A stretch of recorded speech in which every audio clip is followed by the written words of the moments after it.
5. I can still feel the cold chain pressing against my ankles, the echo of heavy footsteps reverberating through a damp concrete corridor.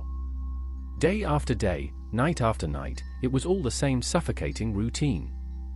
I was 15 years old when it all began, though I hesitate even to rely on my memory of that time because it feels like 1,000 years have passed. My captors taught me not to question the timeline of my own life, replacing my sense of time with a perpetual blur of terror and despair. I don't remember precisely how it started, only that I was led by a friend I trusted, or at least someone I thought was a friend, down a series of alleyways. An innocent excursion, so I believed, until I found myself pushed into the back of a rusted truck. The slam of the doors was final, and my screams for help were swallowed by the unforgiving city noises. By the time I realized what was happening, I was already bound, gagged, and speeding away from everything I knew. In those early days, my mind raced frantically, searching for any explanation, conjuring possible scenarios for how this might have been some terrible misunderstanding.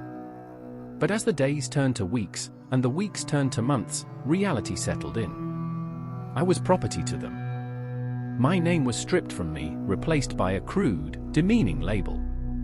Every aspect of my former life became as distant as the stars. It's nearly impossible to convey the feeling of utter hopelessness that sets in when you realize there's no way out. They kept me in a chamber, a barren room with a single light bulb swinging from the ceiling. The cold, stained floor was my bed, and the darkness outside that flickering bulb was my companion. At times, they brought me stale bread or watery soup, usually thrown on the ground as if feeding an animal. I was starving, desperate, but I made a point never to bend too low. Even in that state, I attempted to maintain some shred of dignity. But dignity is a dangerous thing to hold onto when your life is entirely controlled by sadistic captors. On one occasion, I clung to a thin hope. I refused to cower when one of them sneered in my face. His response was swift and brutal. My ribs crackled under a forceful kick. I fought back tears, determined not to give them the satisfaction of seeing me break. That stubbornness led to more beatings, each designed to hammer in a single fact: I belonged to them. There was no freedom, no future, nothing but unrelenting horror. They moved me frequently, never letting me become too familiar with one place. Once, they hauled me to what looked like an abandoned warehouse near the water. The smell of salt and rotting fish clung to the air. Chained to a post in some dark corner, I listened to the lapping of waves against a broken pier. My mind drifted between fantasies of leaping into that cold water and letting it consume me, to fantasies of swimming away to freedom. But I never had the chance to see the sky clearly. They always blindfolded me if I needed to be transported from one room to another, muting my sense of direction, ensuring I had no concept of the building's layout or exit routes. Sometimes, I shared the space with other captives. We rarely spoke, as fear had taken away our voices. We'd exchange glances, haunted eyes reflecting unspoken horror. Occasionally, we'd hear the muffled cries of someone new arriving, or the chilling silence when someone was taken away. We never saw that person again, and each disappearance further crushed our morale, reminding us that the next day could bring our own demise. Early in my captivity, I believed rescue might come. I remember praying for it. Though I wasn't particularly religious before, I begged for any higher power to intervene. But as months bled into years, I lost that innocence. I realized no one was coming. The world forgot me, or perhaps never even knew where I'd gone. I was one among countless faces on missing person flyers that might have been torn down or thrown away by now. My identity was erased, leaving only a trembling body and a battered spirit. To survive, I had to adapt. There was no alternative. Every day required a delicate balance between submission and small rebellions. If I resisted too overtly, I was beaten down. If I became too compliant, they'd exploit me further. Sometimes, the only form of defiance I could manage was to keep my eyes open during the moments they demanded I bow my head. Subtle, insignificant gestures, but they kept me connected to my own humanity. The terror was relentless. Every morning, I'd wake up, if you can call it waking up when sleep was more akin to passing out from exhaustion, wondering what fresh torment they'd devise. It could be forced labor in some hidden compound, or a new form of humiliation. They rarely spoke to me in complete sentences, preferring commands or barked insults. My mind was always racing, trying to guess what they wanted me to do before they spoke, trying to evade a beating. After about a year, I only approximate because I had no reliable way to track time, they transported me to a secluded estate surrounded by tall fences and patrolled by armed men. The labyrinth of corridors inside that estate was disorienting. Through a small window, I glimpsed tall trees swaying in the wind, a mocking display of nature's freedom. My cell here was marginally more comfortable, if a thin mattress stained with who knows what could be called comfortable. But as they gave me a slightly better environment, their demands became more invasive, more rigorous. I was forced to cook, to clean, to serve them. Each order carried the threat of punishment if not done precisely as instructed. My captors had a hierarchy. The men in charge were hardened, unsmiling, and dealt out punishment without hesitation. Their subordinates took orders like robots, though sometimes I caught a flicker of uncertainty in their eyes. I wondered if they too were trapped in some form of servitude, or if cruelty was simply how they survived.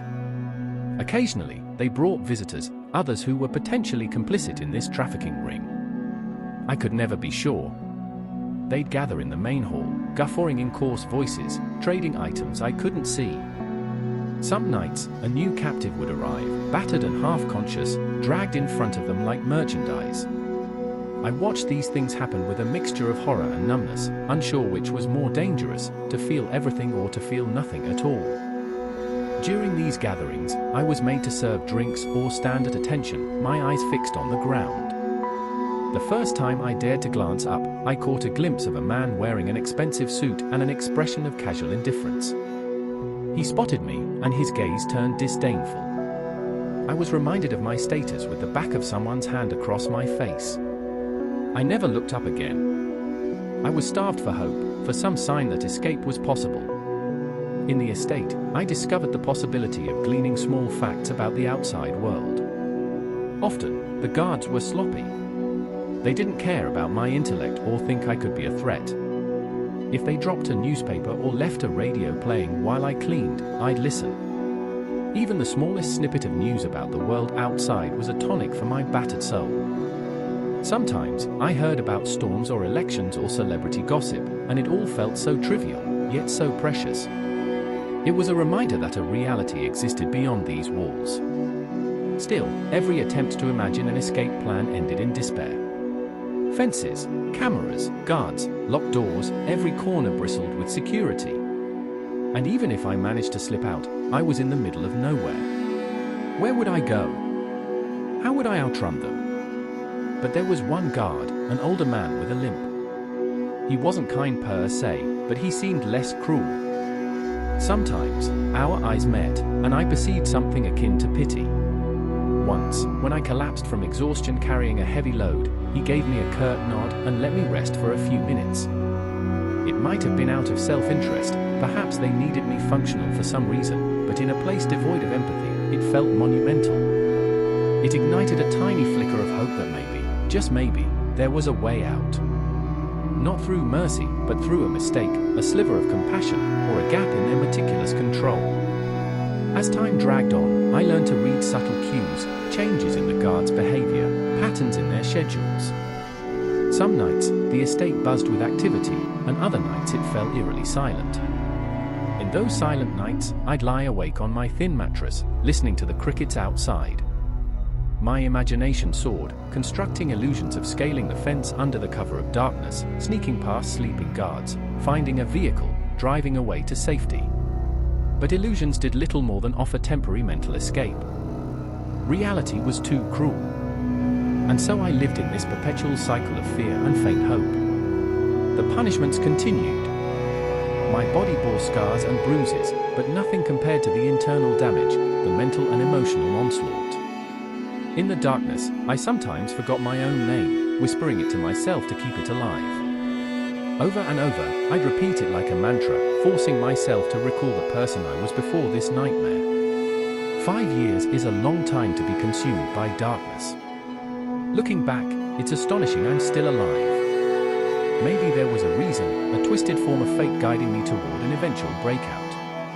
I can't claim I was a hero, orchestrating a brilliant plan. It was more like stumbling across an opportunity at the right moment. But it happened, and that's the reason I'm telling this story. If I could convey every ounce of suffering and terror I endured, I would, but human language fails to encapsulate the depths of that anguish. Now that I've escaped, every second of freedom feels surreal. I can walk without chains. I can see the sky unhindered. Yet the memories remain, haunting me in daylight and nightmares alike. My skin crawls with phantom sensations of shackles, and my mind braces for a blow that isn't coming, at least not anymore. The real world looks almost too bright, too colorful. I feel out of place, as though I've been reborn into a life that both belongs to me and feels alien at the same time. This is the beginning of that story, or rather, the middle, because in some twisted sense, I feel like my true existence started the moment I was taken. Those 5 years defined me, shaped me in ways I can't fully comprehend yet. The details of my captivity are still etched into my consciousness, and the pain is too raw to simply push aside. But I want to share it, not as a quest for pity, but as a testament. A testament to the human spirit, to the possibility of enduring unimaginable cruelty, and somehow emerging on the other side. The estate wasn't my final prison. There were more relocations, more nights spent trembling in fear of new tormentors. Each place had its own horrors and demands. I was auctioned, threatened, exploited. Each transaction chipped away at my sense of self, but ironically also fueled an inner fire. Survival became my lifeblood, a singular goal that pulsed through my veins. Day after day, I told myself, live to see tomorrow. That was my mantra. In the darkest times, when I thought about surrendering to death, I clung to that phrase. It was the only thing in my power to survive, to outlast the cruelty. I refused to let them take my soul, even if they claimed my body. And here I am, free enough to speak these words.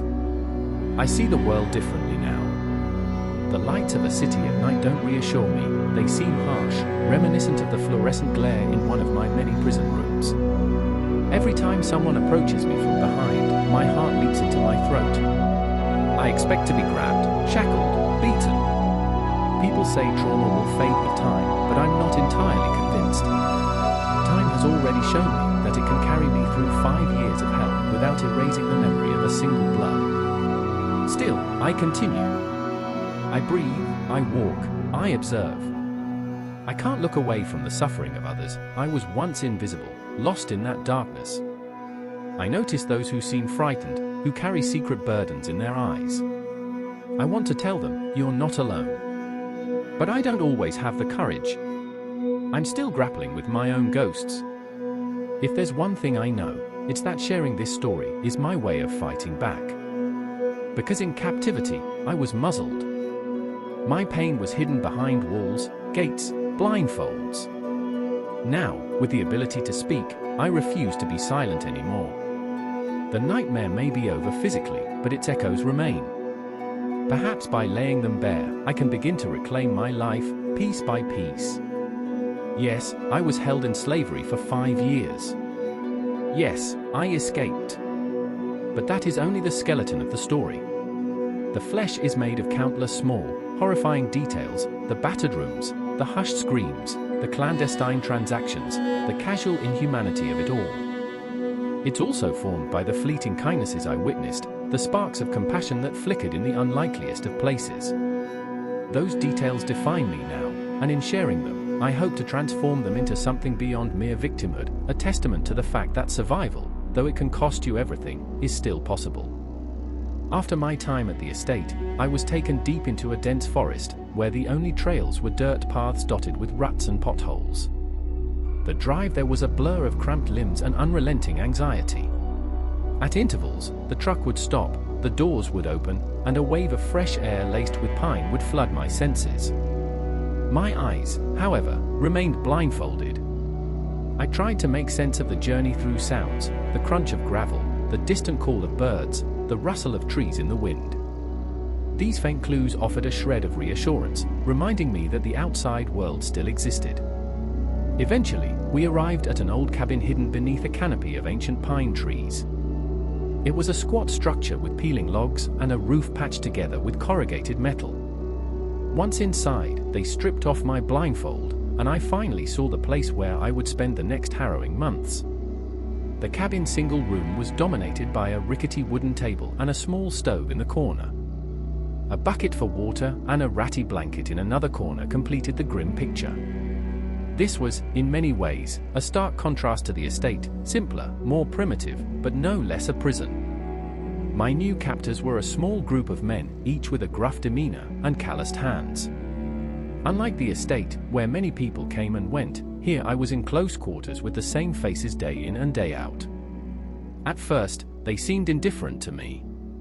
They barked orders: carry this, fetch water, clean up, and if I didn't comply quickly, they made sure I regretted it. I learned to move swiftly, to predict what they wanted before they even asked, just to avoid their fists. Time passed strangely in the forest. The sun filtered through the pines, casting elongated shadows on the cabin floor.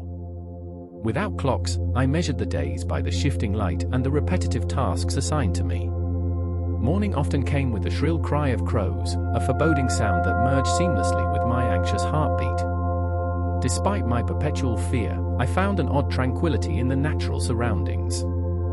Sometimes, when I was sent to gather firewood or collect water from a nearby stream, I felt a fleeting sense of peace listening to the wind among the branches.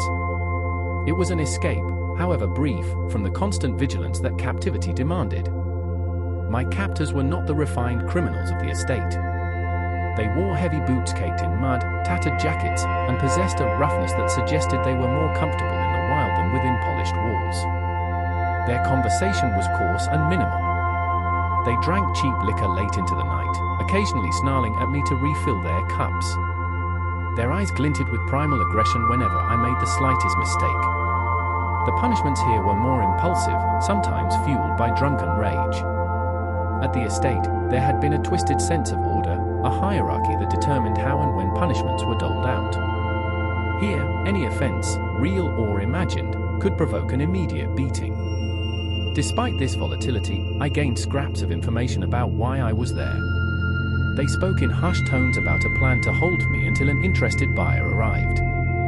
I realized, with a sinking feeling, that I was nothing but a commodity.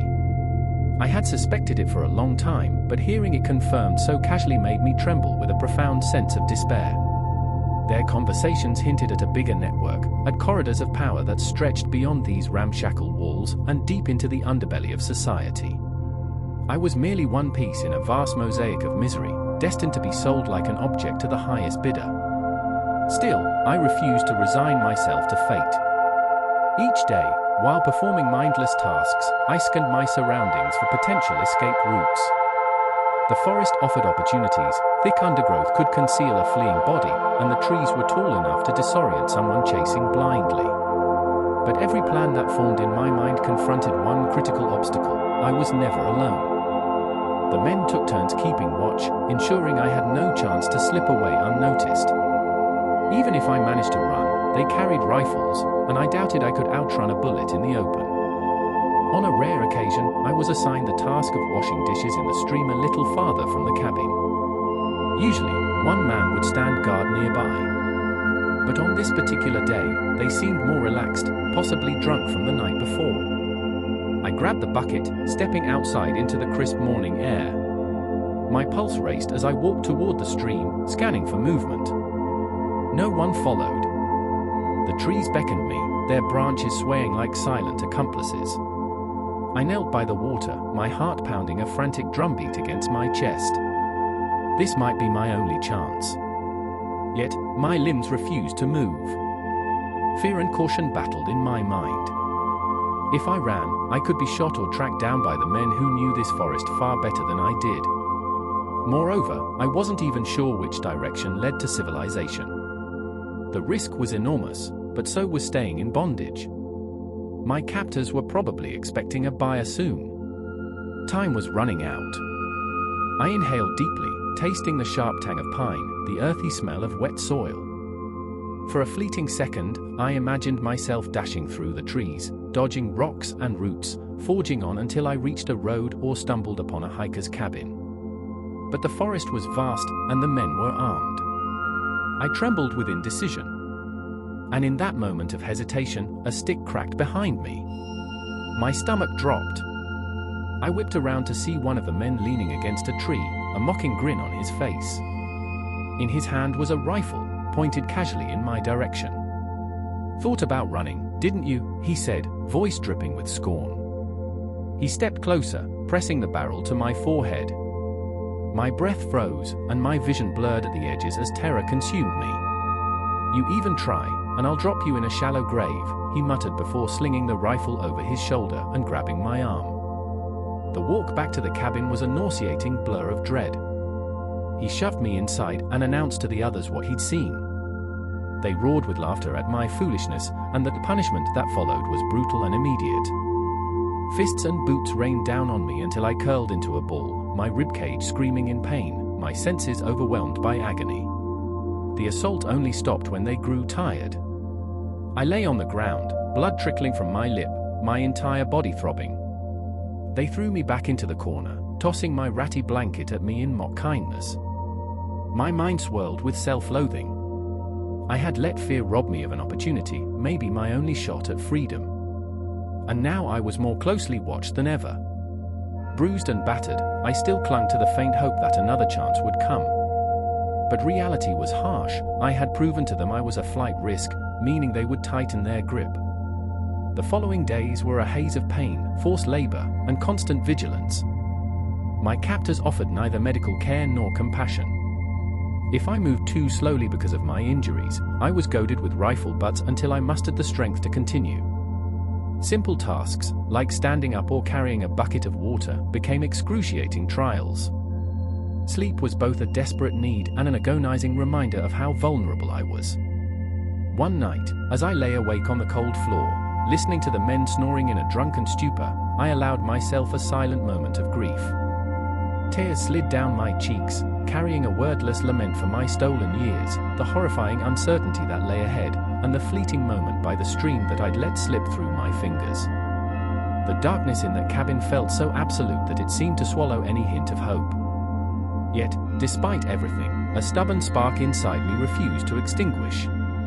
I thought of distant lights, of the home I'd once known, of a future that still felt possible if I could only endure. After another week or so, though time remained a murky concept, I noticed a shift among my captors. They became restless, pacing around with an air of anticipation. I overheard snippets of conversation about the buyer's arrival. My heart pounded whenever they mentioned me or hinted at plans for transport. That word had become synonymous with dread. I knew that wherever they planned to take me next, it wouldn't be better. Perhaps it would be more secure, with fewer chances of escape or harsher punishments. My stomach churned whenever I thought of it. As fear of relocation loomed, I experienced another kind of dread creeping in, a resignation that maybe this was my life, that all roads led to yet another hell. But acceptance was dangerous. It meant surrendering to the notion that captivity would be my permanent reality. I fought that mindset, reminding myself that I'd survived the estate, that I'd survived every blow and every indignity thus far. That same resilience could carry me further, if only I kept looking for openings. One afternoon, the men forced me into the back of a pickup truck. My arms were bound, and my vision was obstructed by a dirty sack they pulled over my head. The ride was jarring. Every bump sent a jolt of pain through my bruised body. My face pressed against the cold metal floor, and I tried not to panic in the stifling darkness. I steeled myself, expecting this to be a short journey, perhaps just to a clearing where the buyer awaited. But minutes stretched into hours. Eventually, the truck stopped. I was dragged out, stumbling on weak legs, feeling the rough ground beneath my feet. As soon as the sack was removed, I blinked in the sudden brightness. We were outside what looked like an old hunting lodge, far larger and more ominous than the cabin. Several vehicles were parked in a makeshift lot, and armed men loitered around, smoking and laughing. My captors exchanged greetings and handshakes with the new arrivals, and I was pushed toward a side entrance.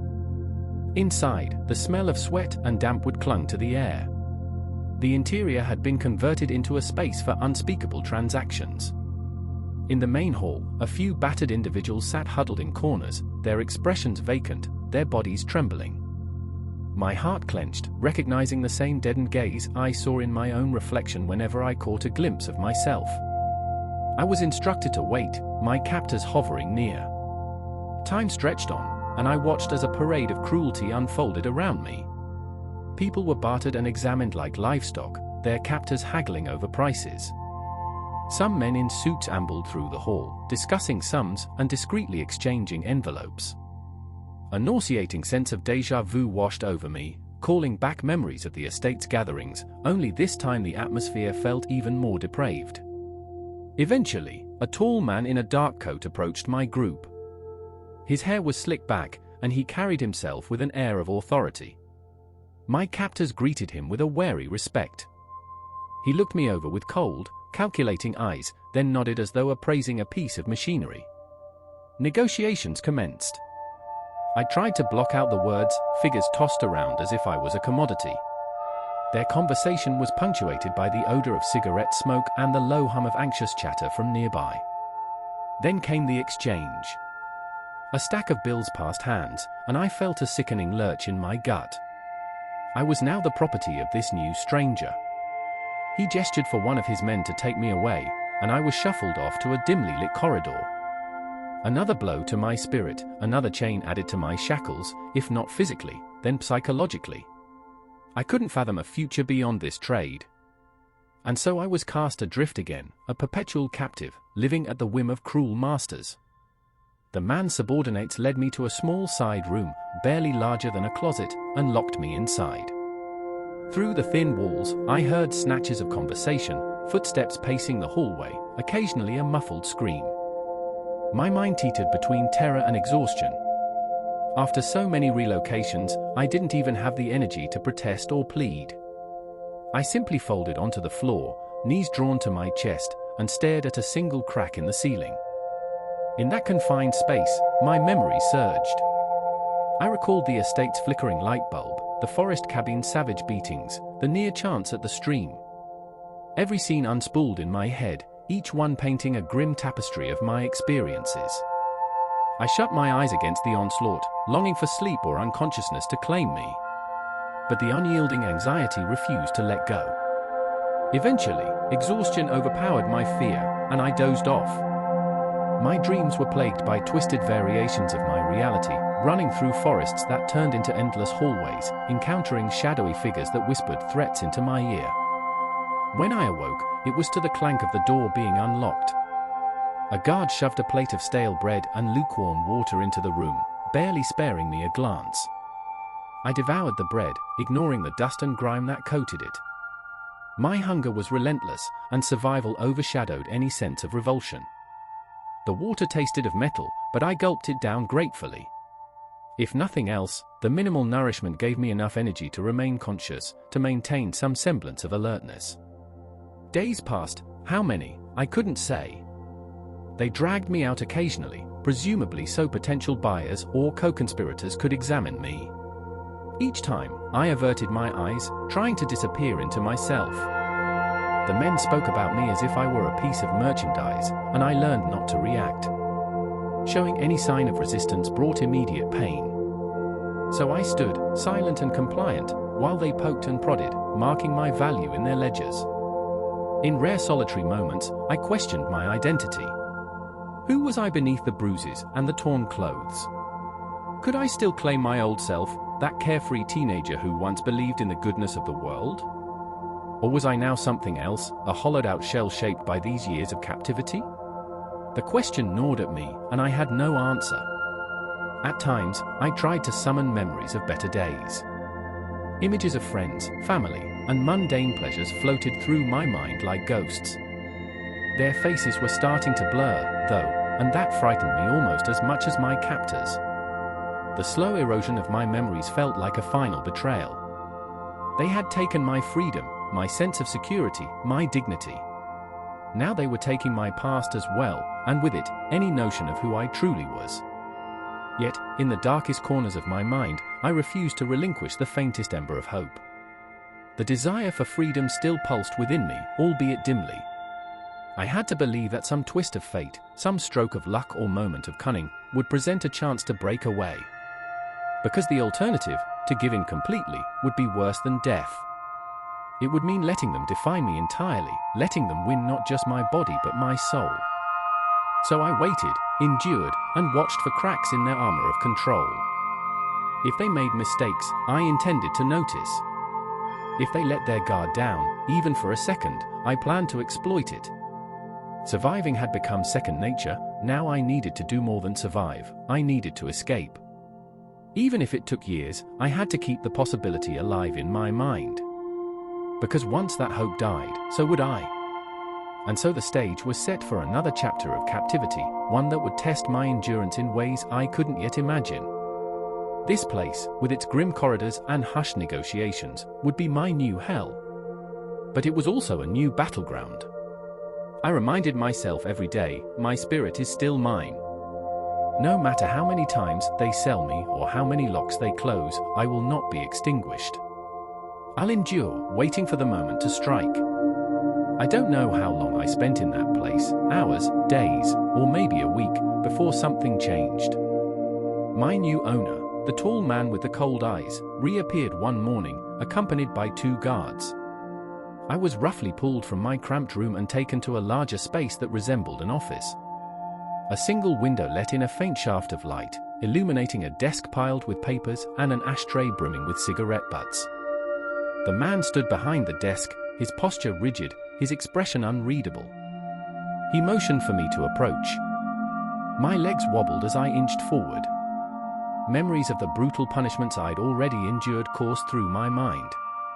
I steeled myself for a beating or yet another humiliating inspection, but instead, he spoke to me in a low, controlled tone. "You can understand me, can't you?" he asked, his voice carrying a hint of condescension. I nodded, barely breathing. He narrowed his gaze, as though assessing my level of comprehension. Finally, he continued, "You will do as you're told here, and you won't cause trouble. If you do, I'll have no use for you. And you know what happens to things I can't use." His meaning was clear. I had only one currency here, my obedience. Nevertheless, there was a disquieting undertone to his words. I sensed he wanted more than just a mindless drone. He had some plan or scheme in mind that required me to be more than just a broken shell. The realization both terrified and intrigued me. If he needed me for something specific, maybe I could leverage that. For now, however, any sign of resistance would be suicide. He tossed a bundle of clothes across the desk. They were ragged but clean enough, far better than the tattered remains I was wearing. "Put these on," he ordered. "Then you'll clean up and assist with whatever tasks we give you. If you behave, you'll eat." My throat tightened with a mixture of desperation and reluctant relief. A part of me was grateful for even the slightest improvement, a meal, some clothing. Yet I loathed how easily I could be manipulated with the promise of basic human necessities. Still, I had little choice. As soon as the guards ushered me out, I changed into the clothes. They hung loosely on my malnourished frame, but I felt marginally more human than before. My new routine began. Each day, I was awakened by a guard's harsh summons, given a small ration of food, and directed to perform menial tasks, scrubbing floors, carrying supplies, washing laundry.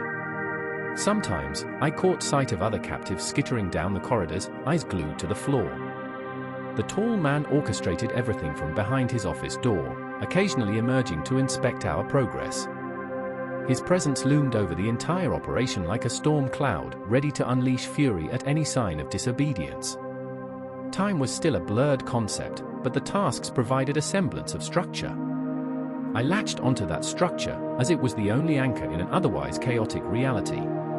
Under constant supervision, I learned the building's layout, the narrow corridors that looped around the main hall, the padlocked storeroom stacked with crates of unknown contents, the back door that led to a fenced yard bristling with armed guards and guard dogs.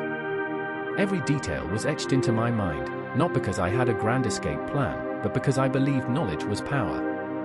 If there ever came a moment to flee, every scrap of information might make the difference between freedom and a bullet in my spine.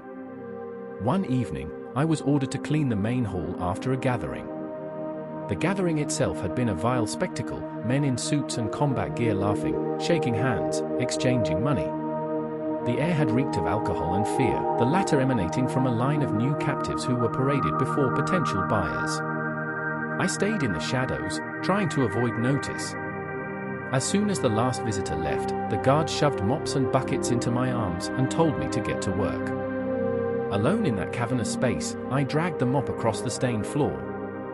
My hands ached, my body trembled from accumulated fatigue, but I forced myself to continue.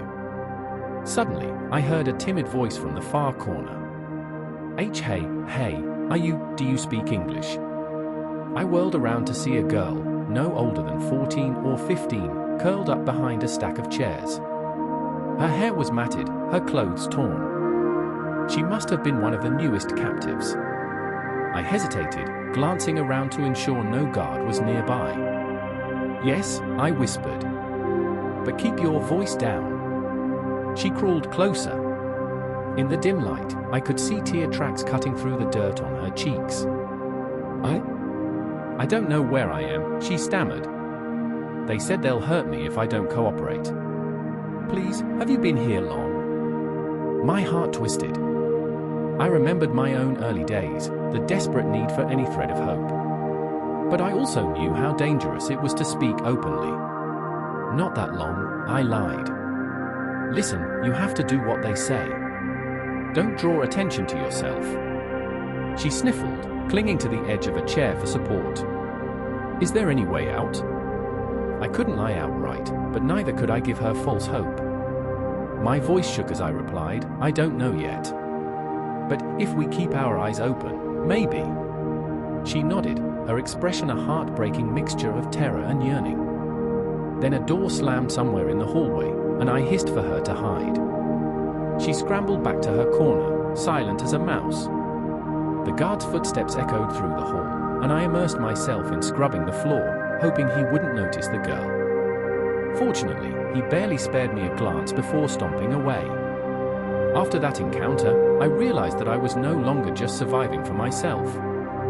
Even if the girl's path never directly intersected with mine again, the awareness of other captives, some even younger than me, gnawed at my conscience. I wasn't strong enough to protect them, but maybe, if I ever found a crack in this fortress, I could do something to help. The thought weighed heavily, adding a new layer of urgency to my quiet observations. In the following weeks, the building bustled with a sinister energy. More visitors arrived, some leaving with terrified captives who stumbled behind them in chains. The tall man seemed particularly engaged, pacing his office and making cryptic phone calls. At times, I was ordered to deliver trays of food or drink to certain rooms. On one such errand, I overheard a conversation through a partially closed door. A gruff voice said, "We have to move them soon. Too many eyes on us.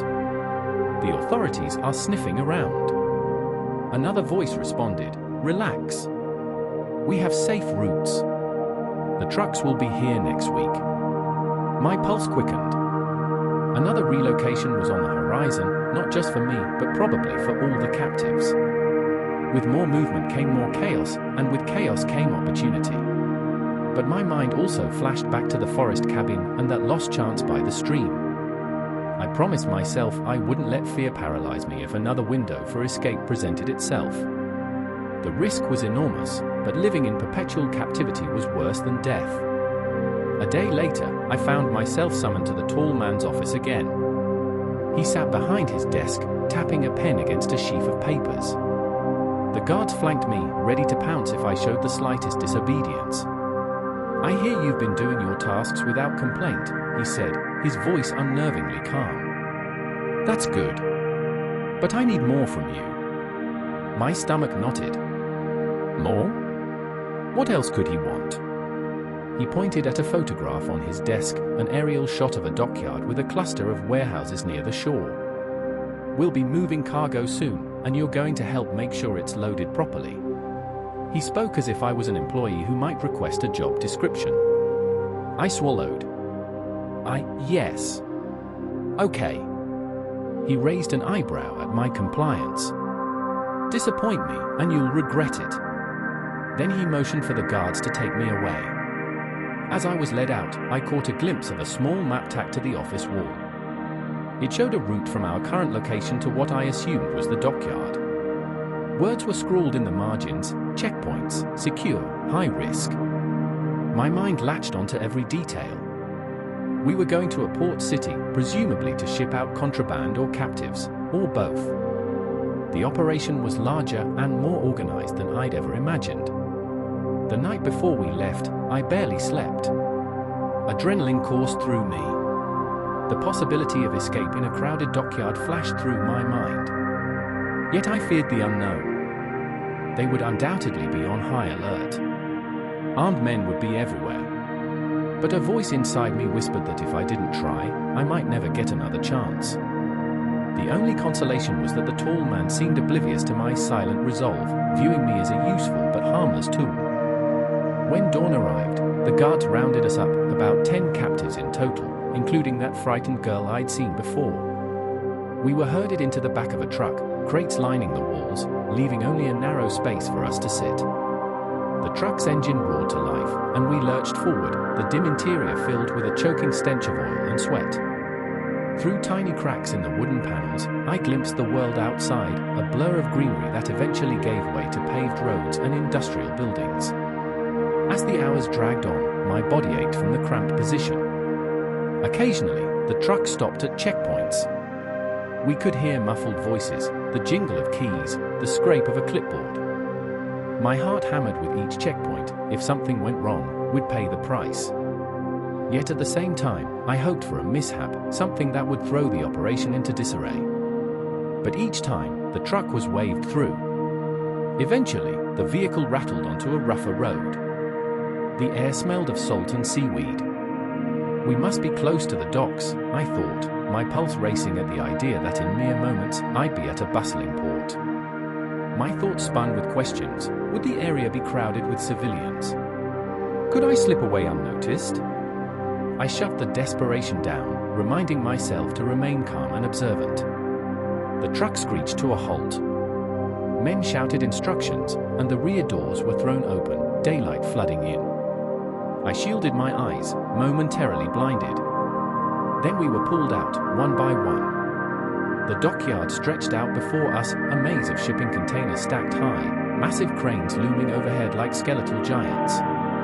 Cargo ships bobbed at the wharves, their hulls groaning as they rubbed against tires used as bumpers. The tall man was there, directing the guards. He barked orders for us to unload crates from the truck and stack them near one of the warehouses. My legs felt weak, but I forced myself to move, picking up a crate with trembling arms. Each step I took on the uneven ground sent jolts of pain through my battered body. Still, I was outside, under the open sky. If I could just slip behind one of those containers. An angry shout shattered my reverie. A guard roughly yanked me back into line. "Don't get any ideas," he growled, jabbing a gun into my ribcage. I nodded, feigning submission. For the next hour, we formed a makeshift chain gang, passing crates from the truck to the warehouse entrance. I stole glances at my surroundings, the gates, the fences, the number of guards. The place was heavily secured, with men posted at key points. My hope dwindled. This was no chaotic marketplace, it was a well-guarded smuggling hub. Still, I kept my eyes peeled for anything that might be an advantage. Then, as I bent to set down a crate, I heard a commotion by the gate. A group of uniformed officials, customs officers, perhaps, had arrived, demanding paperwork. The tall man strode over to them, calm and collected, handing over a sheaf of documents. My heart thundered. If these officials suspected anything, maybe they'd investigate. But the tall man was prepared, no doubt he had everything carefully orchestrated. While they argued, I noticed the girl, the same one I'd spoken to briefly in the main hall. She hovered near a stack of crates, eyeing an opening behind the containers. She looked at me, and our gazes locked for a split second. I recognized the resolve in her expression, the same fervent desperation I felt. But my mind screamed at her to stay put. If she made a run for it now, they'd shoot her before she got 2 steps. But she moved anyway. Quiet as a breeze, she slipped behind the crates, inching toward the far side of the container stack. My stomach lurched. I wanted to call out, to warn her, but that would only draw attention to both of us. Instead, I set my crate down and tried to maneuver so I could see where she was headed. A guard noticed me shift. "What are you doing?" he snapped. I need to move another crate," I said meekly, pointing to a box near the spot where the girl had disappeared. He followed my gaze and frowned. For a terrifying instant, I thought he would investigate. But another guard called him over to help with a jammed pallet jack, and he stalked away. I exhaled shakily, glancing around. The tall man was still occupied with the officials, though it seemed he was wrapping up the conversation. If the girl was truly trying to escape, her time window was seconds at best. Another guard patrolled nearby, occasionally peering around. My heart hammered so violently I thought it might burst from my chest. Suddenly, a cry rang out from beyond the container stack. One of the guards shouted, "Hey! Where the hell are you going?" Shots rang out, sharp, deafening cracks that echoed against steel walls. My blood ran cold. The crowd of captives and guards tensed, turning their heads toward the noise. Then there was silence. An eerie stillness settled over the dock. The customs officials looked startled, but the tall man quickly ushered them away, offering some excuse. Meanwhile, guards sprinted toward the source of the gunfire. Moments later, they returned, grim-faced, dragging a limp form between them. The girl's hair, matted and dark, swung limply against her ashen face. My eyes burned with tears that I couldn't let fall. She was either dead or close to it. Her failed attempt lay like a dreadful omen in front of us. A hush fell over the gathered captives. No one dared speak. The tall man finished up with the officials and strode over, fury radiating from him. He scanned our faces, his gaze searing into each one of us as if daring us to show sympathy. I felt my hands curl into fists. A wave of nausea washed over me, but I forced myself to remain impassive. Reacting would accomplish nothing but my own demise. "This is what happens," he snarled, gesturing at the girl's body, "when you forget your place." Two guards hauled her away. We never saw her again. In that moment, every shred of hope I had wavered. The image of her lifeless form would haunt me forever. But it also ignited a desperate rage in me, an urge to do something, anything, to avenge her fate. Yet my rational mind screamed caution. Another attempt would only lead to another body, maybe mine. We continued our tasks, moving crates in subdued silence. The lesson had been served, escape, death. The tall man hovered, watching us like a hawk, occasionally barking commands, making sure none of us harbored illusions of freedom. Once we finished, we were herded back into the truck, any flicker of existence snuffed out by the gunshots that still echoed in our ears. As we drove away, I stared at the floor, trying to keep my breathing steady. I remember the girl's voice, "Is there any way out?" Her final, desperate gallop had answered the question in the most horrifying manner. As the truck rumbled down the road, each jolt sent stabbing pain through my body, but the physical discomfort paled compared to the mental anguish. I felt guilty that I hadn't tried to help her, guilty that I was relieved it wasn't me. But I had survived. The truck's metal walls pressed in on me, stifling and cold. Once again, I was reminded that my captors considered me nothing more than cargo. I vowed, silently, that if an opportunity arose, I wouldn't let terror freeze me again. I would remember that girl, her naive hope, her final act of courage, and I would carry it with me, no matter the cost. Night fell by the time we returned to the compound. The guards barely gave us time to eat before shoving us into our respective rooms.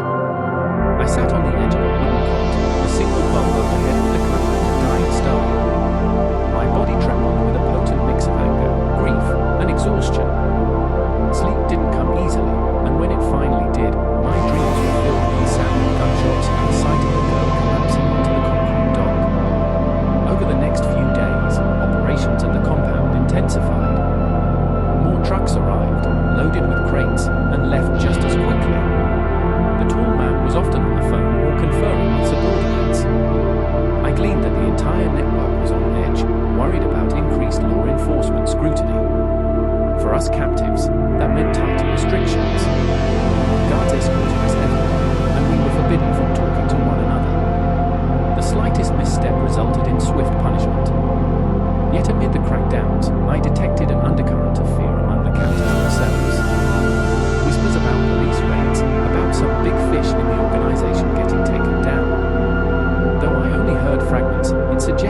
realization planted a seed of hope I scarcely dared to nurture.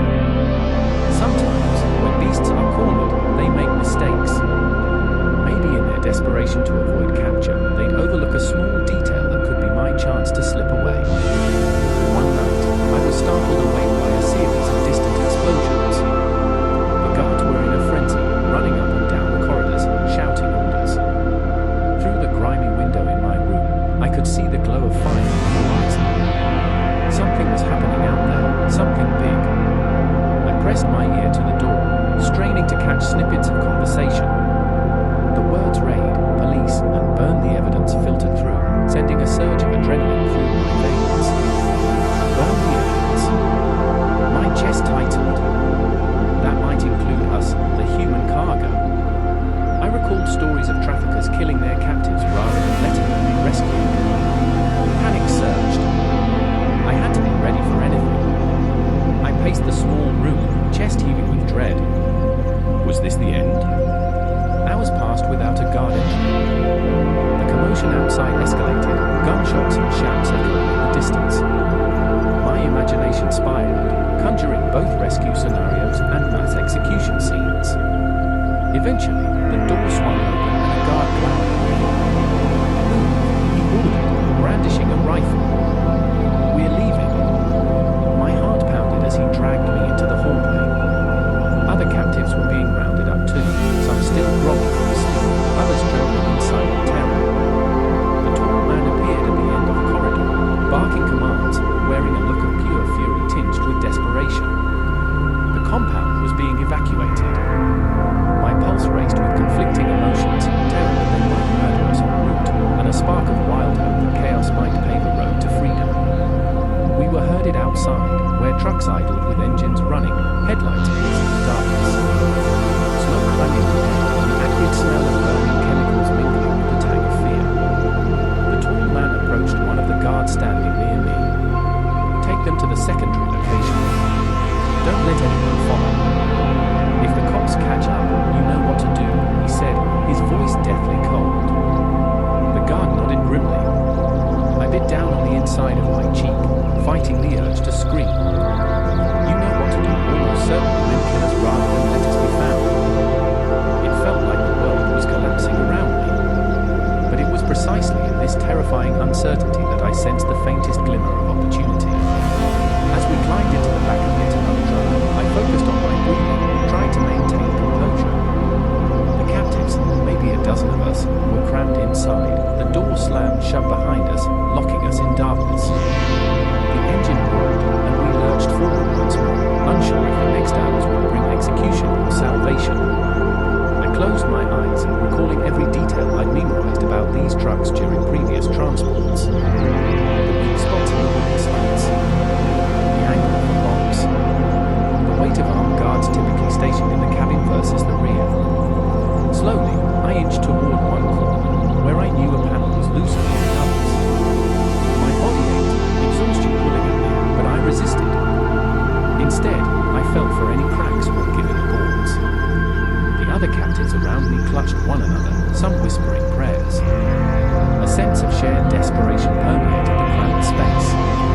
I considered whispering my plan, what little I had of one to them. But I didn't know if they could keep quiet, or if their panic might lead them to betray me unintentionally. Each second was a risk. The truck bounced on my bottom, nearly throwing us off balance.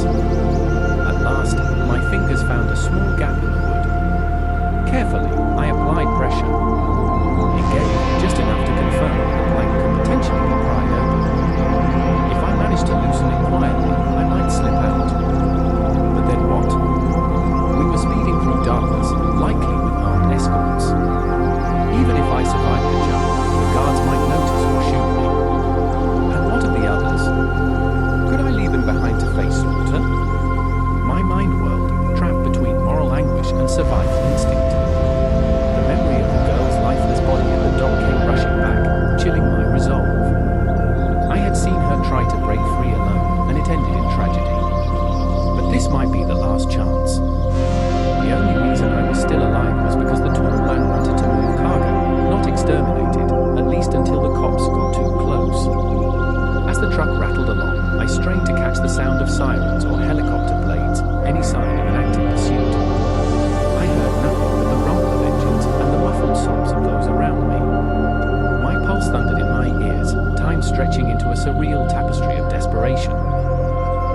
question remained, should I risk an immediate escape or wait for a better moment, if one would ever come? Eventually, the truck slowed.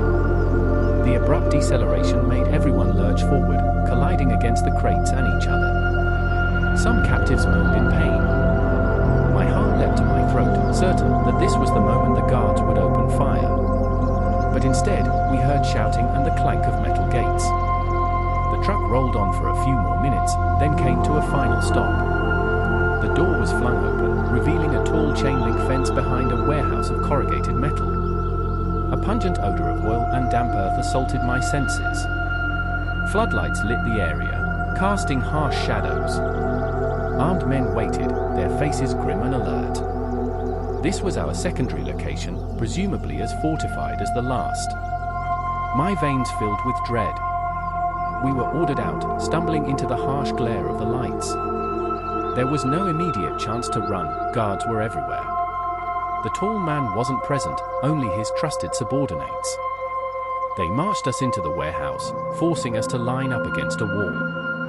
I cast a surreptitious glance around, stacks of wooden pallets, barrels labeled with chemical symbols, flickering fluorescent lights overhead. It was a claustrophobic space, but my eyes darted to the corners, checking for doors or windows. A single sliding door led further inside, presumably to offices or storage areas. A guard stepped forward, rifle in hand, and glared at us. "We're gonna keep you here until the boss sorts things out. You cause trouble, you die." His words were blunt, lacking the tall man's polished menace, but carrying lethal promise all the same. We were separated into small groups, each one locked into a different section of the warehouse. I ended up with 4 others, 2 women and 2 men, all of them frail and hollow-eyed. The guard slammed the cage-like gate behind us, a rudimentary holding pen fashioned out of metal bars welded to the walls. No cots, no blankets, no privacy, just cold concrete under our feet. I sank to the floor, my mind reeling. If the police were indeed closing in on this trafficking network, we might be relocated again or killed. Hours crept by. The overhead lights buzzed incessantly. No one spoke. Occasionally, a guard would pass by, casting a contemptuous glance at our enclosure. The tension was unbearable, a taut wire in my chest that refused to snap. My eyelids grew heavy, but every time I drifted close to sleep, a jolt of panic jerked me awake. In that twilight state, I remembered the tall man's calm threat, "If you disappoint me, you'll regret it." What if we were already surplus, too dangerous or cumbersome to keep? At some indeterminate point, a guard came by with a bucket of water and a few moldy scraps of bread. We devoured them without speaking. The thirst was the worst, my throat parched from the stress and lack of clean water. Even the rancid taste of the bucket water was a temporary reprieve. In the corner, one of the women shivered violently. Feverish, perhaps. Her cheeks burned bright red, and she muttered incoherently. I tried to comfort her, placing a hand on her shoulder, but I had no medical supplies. She whimpered as though my touch hurt. The man next to her ripped a piece of his shirt and dipped it in the water, pressing it to her forehead. A small gesture of compassion in a place starved of kindness. Finally, I drifted into a restless sleep, haunted by nightmares of gunfire and flames. When I stirred, the buzzing light signaled morning, or what passed for morning in that windowless chamber. A commotion outside drew my attention, muffled voices rising in agitation. The clang of metal echoed from somewhere beyond the corridor. Nervous, I pressed myself against the bars, peering down the hallway. 2 guards rushed past, their faces etched with alarm. Something was wrong. Part of me hoped it was a rescue operation, but I knew better than to jump to such a conclusion. Yet the intensity of their movement suggested some crisis. Another hour passed with no further information. We waited, hearts pounding, imprisoned in uncertainty.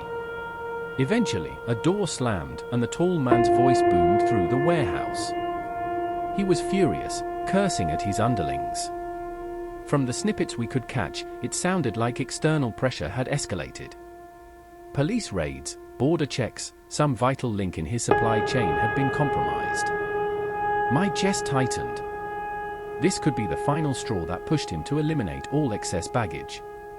And we, the captives, were as excess as it got. The tall man appeared before our cage, flanked by guards. His icy gaze swept across us. Behind him, someone carried a clipboard, taking inventory. Load them up for transport, but do it quietly. We leave at dusk. Load us up. Another relocation. My breath caught in my throat. Where could they possibly take us now? And how many more times could I endure being packed into another truck, another prison? Yet a faint sliver of hope flickered in me. Relocations were chaotic, and chaotic moments sometimes offered chances to slip away. I tucked that thought away, careful not to reveal anything in my expression. The tall man's lips thinned into a ruthless line. No mistakes this time, he warned the guard, then strode off, boots echoing in the vast warehouse. We were left trembling, uncertain whether we should be relieved to have another reprieve from death or terrified of what awaited us on the road. Even the air felt stifling, heavy with a sense of impending doom. As dusk approached, the guards unlatched the cage and ordered us to stand. They cuffed our hands behind our backs, steering us toward a large cargo truck parked behind the building. My pulse hammered, thinking of all the times before. But this time was different. Everyone seemed more frantic. The entire operation was on edge, primed to flee at a moment's notice. We were shoved into the back of the truck, no illusions of comfort or safety. I nearly fell onto another captive as I stumbled in the cramped space. They slammed the doors shut, plunging us into darkness. The engine revved, and we rumbled forward, leaving the warehouse behind. With each turn, each jolt, the sense of finality grew. If we were caught in a police blockade, the guards might massacre us. If we made it past the blockade, we might end up somewhere even worse, some remote location where no one would ever find us. Bound and immobilized, I recalled the moment by the stream in the forest, my cowardice in not making a run for it. I remembered the girl at the docks, shot down in her desperate attempt. My soul was torn between the primal urge to survive and the haunting guilt of inaction. Now, locked once again in a truck, it felt like all these experiences converged into a single point of crisis. If I got another chance, would I have the courage to act, knowing that failure likely meant a bullet or worse? The truck roared into the night, carrying us toward an uncertain fate. I closed my eyes, drowning in a tumult of terror and faint hope. If the world out there was indeed cracking down on our captors, we might face a showdown soon. One way or another, I sensed a climax was coming, a test not just of my captor's ability to keep me chained, but of my own will to break free once and for all. The truck shuddered over uneven terrain, jostling everyone inside so violently that we had to press our shoulders against the metal walls just to keep from falling over. Darkness reigned, broken only by the occasional sliver of moonlight that seeped through the gaps in the boards. My hands, still cuffed behind my back, were going numb, and each bump slammed my wrists against the unforgiving wood. Someone near me whimpered softly, trying not to draw attention from the guards in the cab. The fear within that cramped space was nearly tangible, as if at any moment it could erupt into chaos. Hours might have passed, it was impossible to say. I drifted in and out of a tense half-sleep, startled awake each time the truck lunged around a corner or hit a deep rut in the road. My mind churned with questions. Where were we headed? Would we be executed on arrival, or were we too valuable to kill just yet? Echoes of previous relocations throbbed through my memory. But something about this trip felt different. The air was charged, as though we were skirting the edges of a battle zone. Sometimes, in the distance, I heard what could have been gunfire, followed by long stretches of silence. The notion of a looming confrontation, police or otherwise, fueled both hope and dread. At last, the truck slowed. I felt the engine rumble beneath me, shifting gears, then the squeal of brakes as it pulled to a stop. My pulse raced. This was the moment. The door might fling open, weapons might be turned on us, or, by some miracle, I might find an opening to flee. My entire body tensed as I braced for the worst. A guard's voice came from outside, muffled and urgent. Doors slammed, boots thudded on gravel. Another voice answered, sounding equally tense. I couldn't parse their words, but the tone carried anxiety. Several minutes crawled by in excruciating uncertainty, with no one opening the rear doors. Perspiration beaded on my forehead. I tried to swallow the lump in my throat, fighting the urge to cough, knowing every noise was a potential risk. Finally, the truck lurched forward again, rolling through what felt like a gate. My heart dropped. This must be our new prison. The truck halted once more, and this time the latch clicked. Daylight, or perhaps it was the hazy grey of dawn, gushed in. Guards stood silhouetted against the open doors, rifles in hand. "Everybody out," one barked. We shuffled forward, cramped limbs protesting every movement. Jumping to the ground, I stumbled on stiff legs, nearly toppling onto the gravel lot beneath me. Blinking hard, I tried to orient myself. My eyes slowly adjusted, revealing a large, fenced compound edged by towering pines.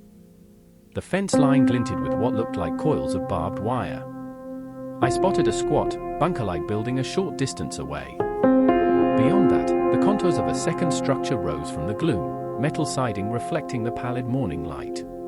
Guards were stationed at intervals around the perimeter, rifles at the ready. No sign of a tall man. Instead, a wiry subordinate took charge, barking orders to the men who were herding us off the truck. We were fewer than before, some had been separated at the warehouse or never made it out. That forced me to confront the brutal reality: every relocation meant a reshuffle of prisoners, and many simply vanished during transitions, their fates unspoken. A fresh pang of anger and guilt tightened in my chest. "Move," a guard snapped, jabbing the butt of his rifle against the back of my arm. Cuffs still in place, I stumbled forward, flanked by the others.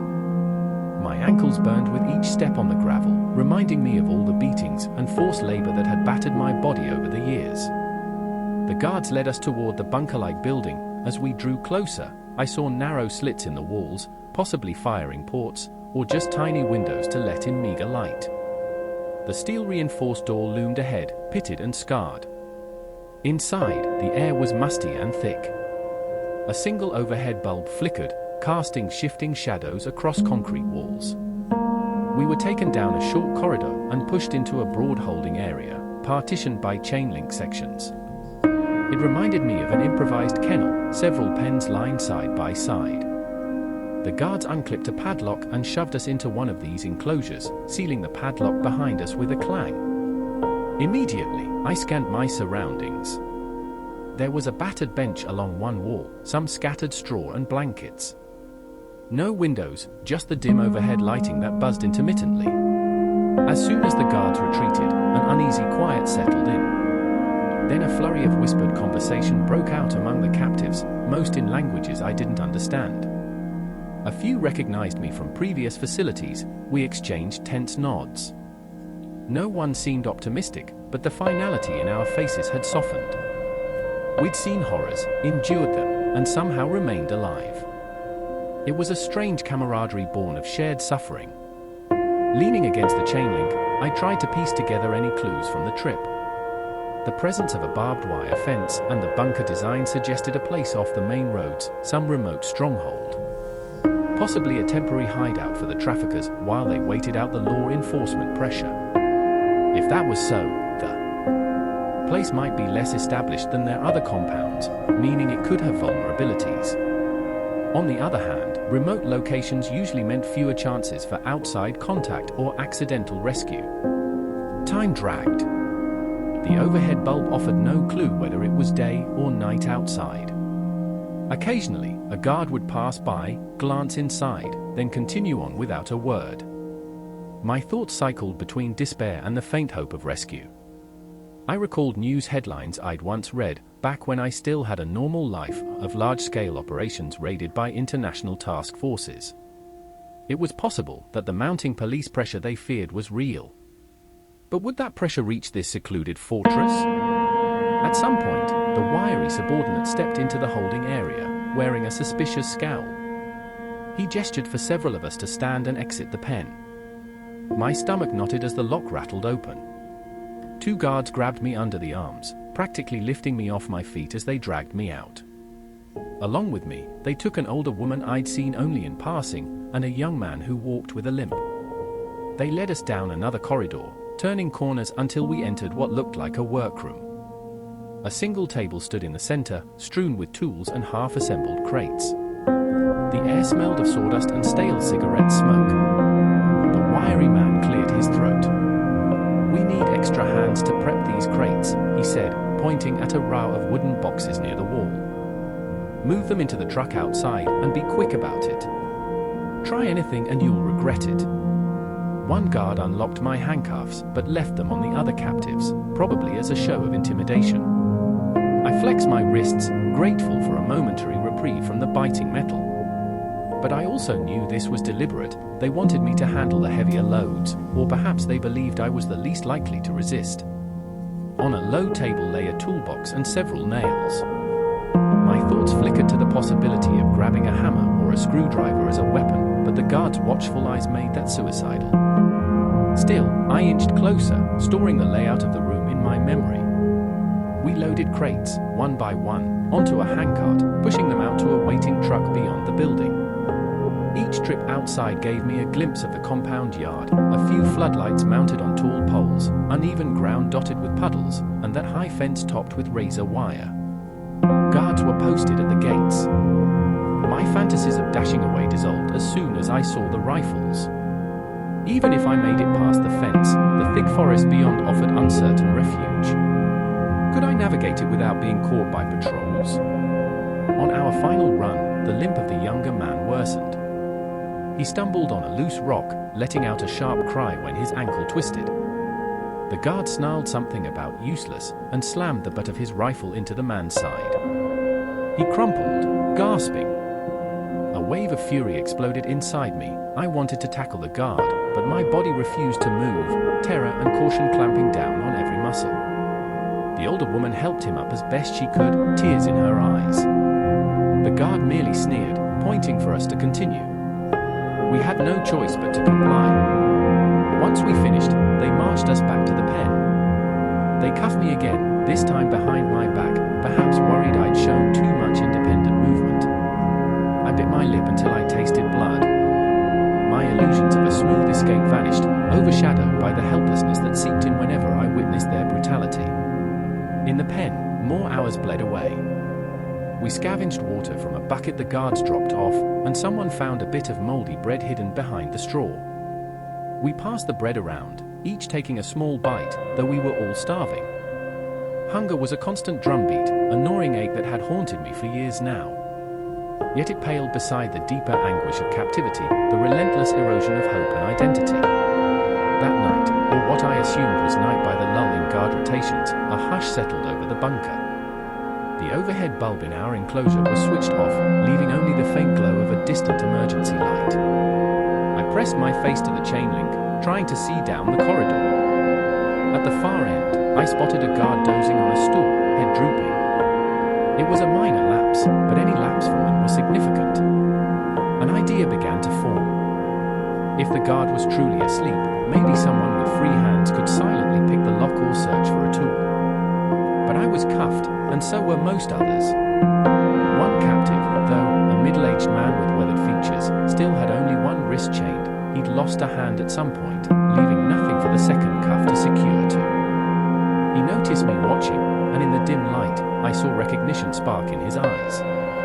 I mouthed, "Lock," and tilted my head toward the chain holding our gate. He glanced toward the dozing guard, then raised his bound arm in a wordless gesture of frustration. It would be tough, but perhaps not impossible, for him to maneuver a piece of wire or something similar with his partial arm and free hand. My heart thudded against my ribs. If we made noise, or if the guard woke, we'd be shot. Minutes stretched in taut silence. The guard outside remained slumped, but it was impossible to tell how deeply he slept. Finally, the one-handed captive rose, carefully feeling along the ground near the chain link's base. Dust, a stray bolt, a bit of metal shaving, anything might serve as a rudimentary pick. The rest of us stayed utterly still, hardly daring to breathe. He found something, an inch-long scrap of twisted metal.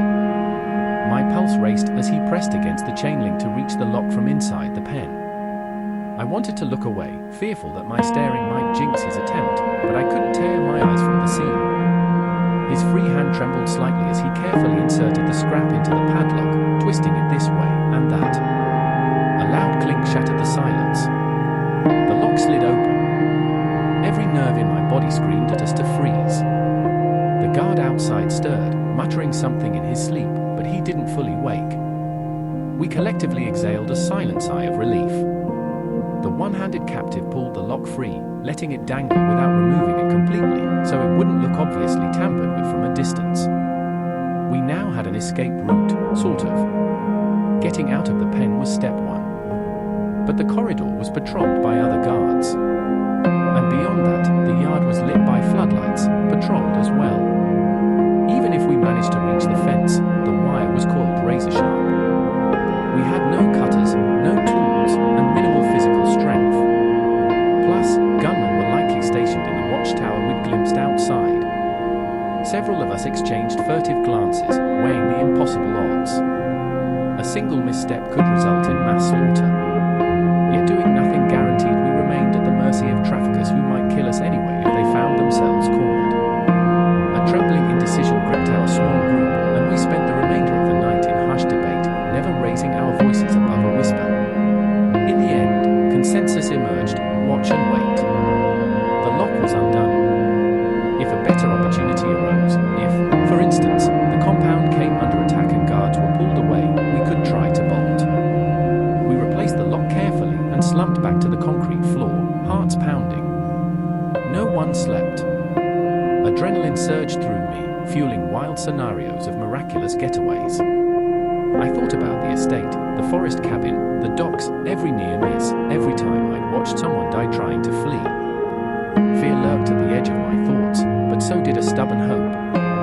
We had a chance, however slim. Morning, if indeed it was morning, brought no relief. The overhead lights blinked back on, revealing our haggard faces. A different guard came to check on us, rattling the chain to make sure it was locked. We held our collective breath as the padlock clinked around the loop. He didn't notice the slight looseness caused by the damaged latch. With a bored grunt, he moved on. Hours blurred together. Occasionally, they marched some of us out for more forced labor, stacking crates, cleaning floors, fetching supplies. Each excursion was a fresh reminder of how thoroughly armed and organized the traffickers were. My wrists ached from the cuffs, but I avoided complaining. One guard's sadistic sense of humor was to tighten cuffs until we lost circulation if we so much as grimaced at them. The repeated friction was turning my skin raw. On one such labor detail, I found myself in a storage room filled with boxes of canned food and medical supplies. The guard watched from the doorway, flipping through a magazine. My eyes darted to the corners, taking note of a roll of bandages, some disinfectant, a small stack of syringes. I swallowed. If only I could pocket something. But the guard was barely 10 feet away. Any sign of theft might lead to immediate retribution. Suddenly, loud shouting erupted somewhere else in the compound, sharp voices, followed by a thunderous crash. The guard straightened, magazine dropping from his hand. Another crash. My heart thudded as I realized we might be hearing a confrontation, perhaps a raid, perhaps infighting among the traffickers. The guard moved toward the hallway, momentarily forgetting about me. Instinct flared, urging me to see something from the supplies, but the moment was too fleeting. In 2 strides, he was back, rifle aimed at my chest. "You move," he snapped, propelling me out of the storage room with a shove. Outside in the corridor, lights flickered, and the distant shouts intensified. The guard yanked me along, heading back toward the holding pens.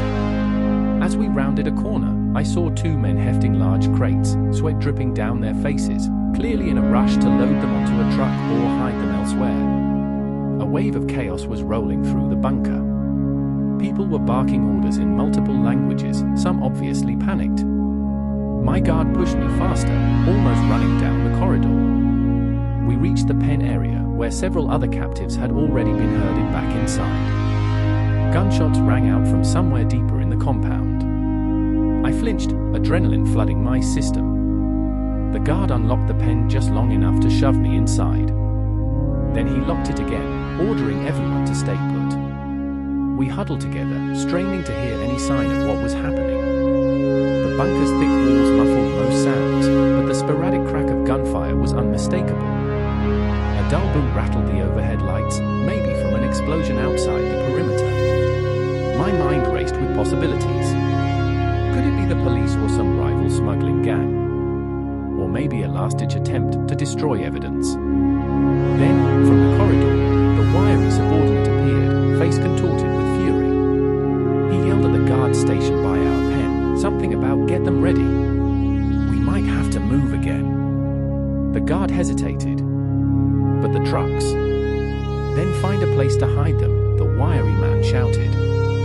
"Or kill them if you have to. The boss is on his way." Blood pounded in my ears. This was it, the moment where we might be lined up and shot, or else used as human shields. Fear roiled through our group like a fever. But amid that terror, I remembered the undone lock. I forced myself not to look at it. Any sign that we had tampered with it would be fatal. The guard leveled his rifle at us. "All of you, on your feet," he barked. We scrambled upright. He seemed on edge, uncertain about whether to kill us or move us. In that hesitation lay our only chance. His gaze flicked from the locked gate to the corridor, torn by conflicting orders. At that instant, another deafening crash reverberated. Dust shook from the ceiling, and we heard frantic yelling. The guard spun around, momentarily distracted, shouting back into the corridor, "What's going on?" He took a few steps away, rifle still in hand, but no longer trained on us. All our eyes darted to the loosened padlock. This was the chaos we'd been waiting for, the opening we might never see again. The one-handed captive moved first. With a swift, fluid motion, he pushed the chain aside. The gate swung open. My heart hammered, every second counted. Silently, we spilled out, half expecting the guard to turn and cut us down in a hail of bullets. But he was fixated on something else, perhaps the voices screaming from deeper in the bunker. We slunk up behind him like ghosts, a tight knot of terrified, desperate people. Someone near me held a short length of pipe, maybe they'd pried it from the cage. A faint glint in the overhead light. My mouth went dry. This was going to be bloody if the guard turned around. We were unarmed, half-starved, and a direct confrontation with an assault rifle was suicide. But we had no other option. The guard finally sensed movement. He whirled, eyes widening at the sight of us free from the pen. A split second of shock froze him. That was all the time we needed. The one with the pipe swung it in a desperate arc, striking the guard across the face. He reeled, firing a wild shot into the ceiling. Plaster rained down. Two more captives pounced, wresting the gun from his grip. Then someone else slammed a hard kick into his ribs. He collapsed, unconscious or worse, and we scattered, panting, around his body. A swirl of contradictory emotions flooded me, horror at the violence, exhilaration at our success, terror of what was yet to come. We had subdued one guard, but the bunker teemed with others. Gunshots still echoed. Dim emergency lights flickered, intensifying the sense of disorientation. In that dizzying moment, I grabbed the fallen guard's rifle. It felt alien in my hands, heavy, deadly. My arms trembled, but I clung to it, determined not to be defenseless any longer. The group looked at each other, uncertain who should lead. We were a ragtag band of survivors, speaking different languages, each battered by years of cruelty. The one-handed captive nodded at me, then motioned toward the hallway. He had a superficial wound on his cheek from the scuffle, but his eyes burned with fierce resolve. We crept along the corridor, trying to minimize the sound of our footsteps. The place was in utter disarray, lights flickering, doors ajar, crates overturned. At an intersection, we glimpsed two guards sprinting away from us, presumably responding to a crisis elsewhere in the compound. The smell of smoke drifted in, acrid and suffocating. I coughed, blinking through stinging eyes, but pressed on. One corridor led to an exit door we'd seen on earlier errands. If we could reach the yard, maybe we could slip through a gap or overshadowed section of fence. The greatest danger was that the yard might be crawling with armed men. but staying inside was equally fatal. With the rifle clutched to my chest, I edged around the corner, scanning for threats. My breath caught. A guard stood near the exit, back turned, shouting into a walkie-talkie. I couldn't understand his words, but the urgency in his tone was unmistakable. We froze. The group behind me huddled close, hearts thundering in unison. Should we try to sneak by, or was a fight inevitable? Our chance of stealth was slim. He blocked the door. I lifted the rifle, sweat trickling down my temple. I had no idea how to properly fire it, but maybe just the threat would suffice. One of our group whispered in a language I didn't know, pointing at the guard. Another captive, an older woman, clutched the length of pipe with white-knuckle determination. She looked at me, then at the guard, a question in her eyes. I shook my head gently, signifying caution. If we attacked, the shot might alert every other guard in the compound. Then fortune wavered in our favor. A deafening explosion from outside shook the building, causing the lights to flicker off entirely for a moment before sputtering back to life. The guard jerked around, momentarily losing his grip on the walkie-talkie. He cursed and bent to retrieve it. That instant of confusion was everything. We darted forward, silent as we could manage, hugging the walls. The guard stood up, scanning for the source of the noise, but the corridor's gloom shielded us. My heart pounded so violently I thought he'd hear it thudding against my ribs. We reached the door. A push on the handle, it didn't budge. Locked or barred from the outside, perhaps. My stomach plummeted. The guard was only a few yards away, and any second now he might notice the cluster of trembling bodies behind him. Desperate, I patted the door, searching for a latch or a hinge to pry loose. Another captive tried the handle again, more forcefully. It clicked, but refused to open. The older woman stepped up, pipe in hand, ready to smash the lock if necessary. But that would be far from silent. A flicker of motion caught my eye. The guard was turning around. I raised the rifle instinctively, my finger trembling on the trigger. He froze, eyes going wide when he spotted us. For a split second, we stared at each other across that short distance, his expression contorted in shock and anger, mine in raw desperation. Before he could lift his own weapon, I squeezed the trigger. The recoil was more powerful than I expected, slamming the stock into my shoulder. The shot thundered in the enclosed space, deafening me and sending the guard crashing backward. Smoke curled from the rifle's barrel. The guard lay sprawled, not moving. My hand shook violently, and I tasted bile in the back of my throat. I'd never killed anyone before, or even held a firearm until captivity. That singular moment threatened to unravel me. But terror drove me forward. We had no time to spare. A tiny voice inside me screamed that every guard in the area would have heard the gunfire. Sure enough, frantic footsteps echoed down the corridor. The older woman bashed at the door's lock with her pipe, metal on metal shrieking in the gloom. After several wild swings, something snapped. The door gave. We pushed through into the yard, blinking against a swirl of smoke and flickering floodlights. The scene outside was chaos incarnate. Flames licked the edge of one building near the fence, sending plumes of black smoke into the dawn sky. A truck was overturned, tires still spinning, as if it had careened into a ditch. Several bodies, whether captives or guards, I couldn't tell, were strewn across the gravel. And from beyond the compound walls, I heard sirens. My pulse soared. Maybe rescue was truly at our doorstep, or maybe the sirens belonged to the traffickers' allies. There was no way to know.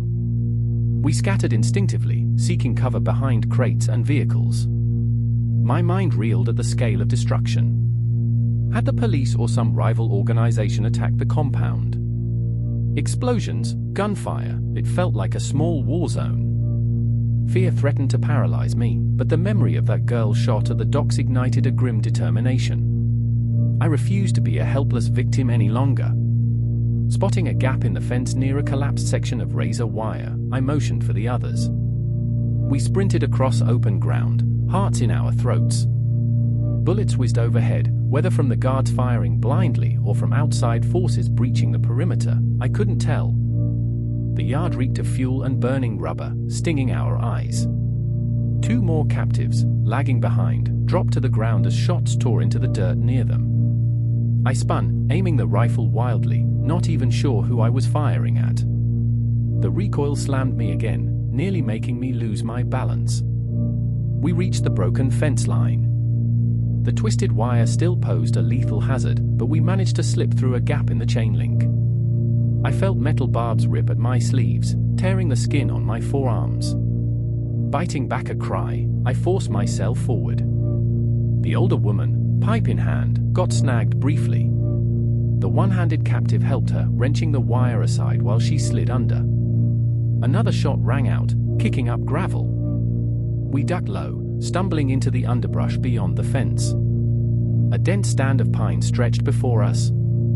The pungent scent of sap hit my nostrils, oddly soothing even amid the chaos.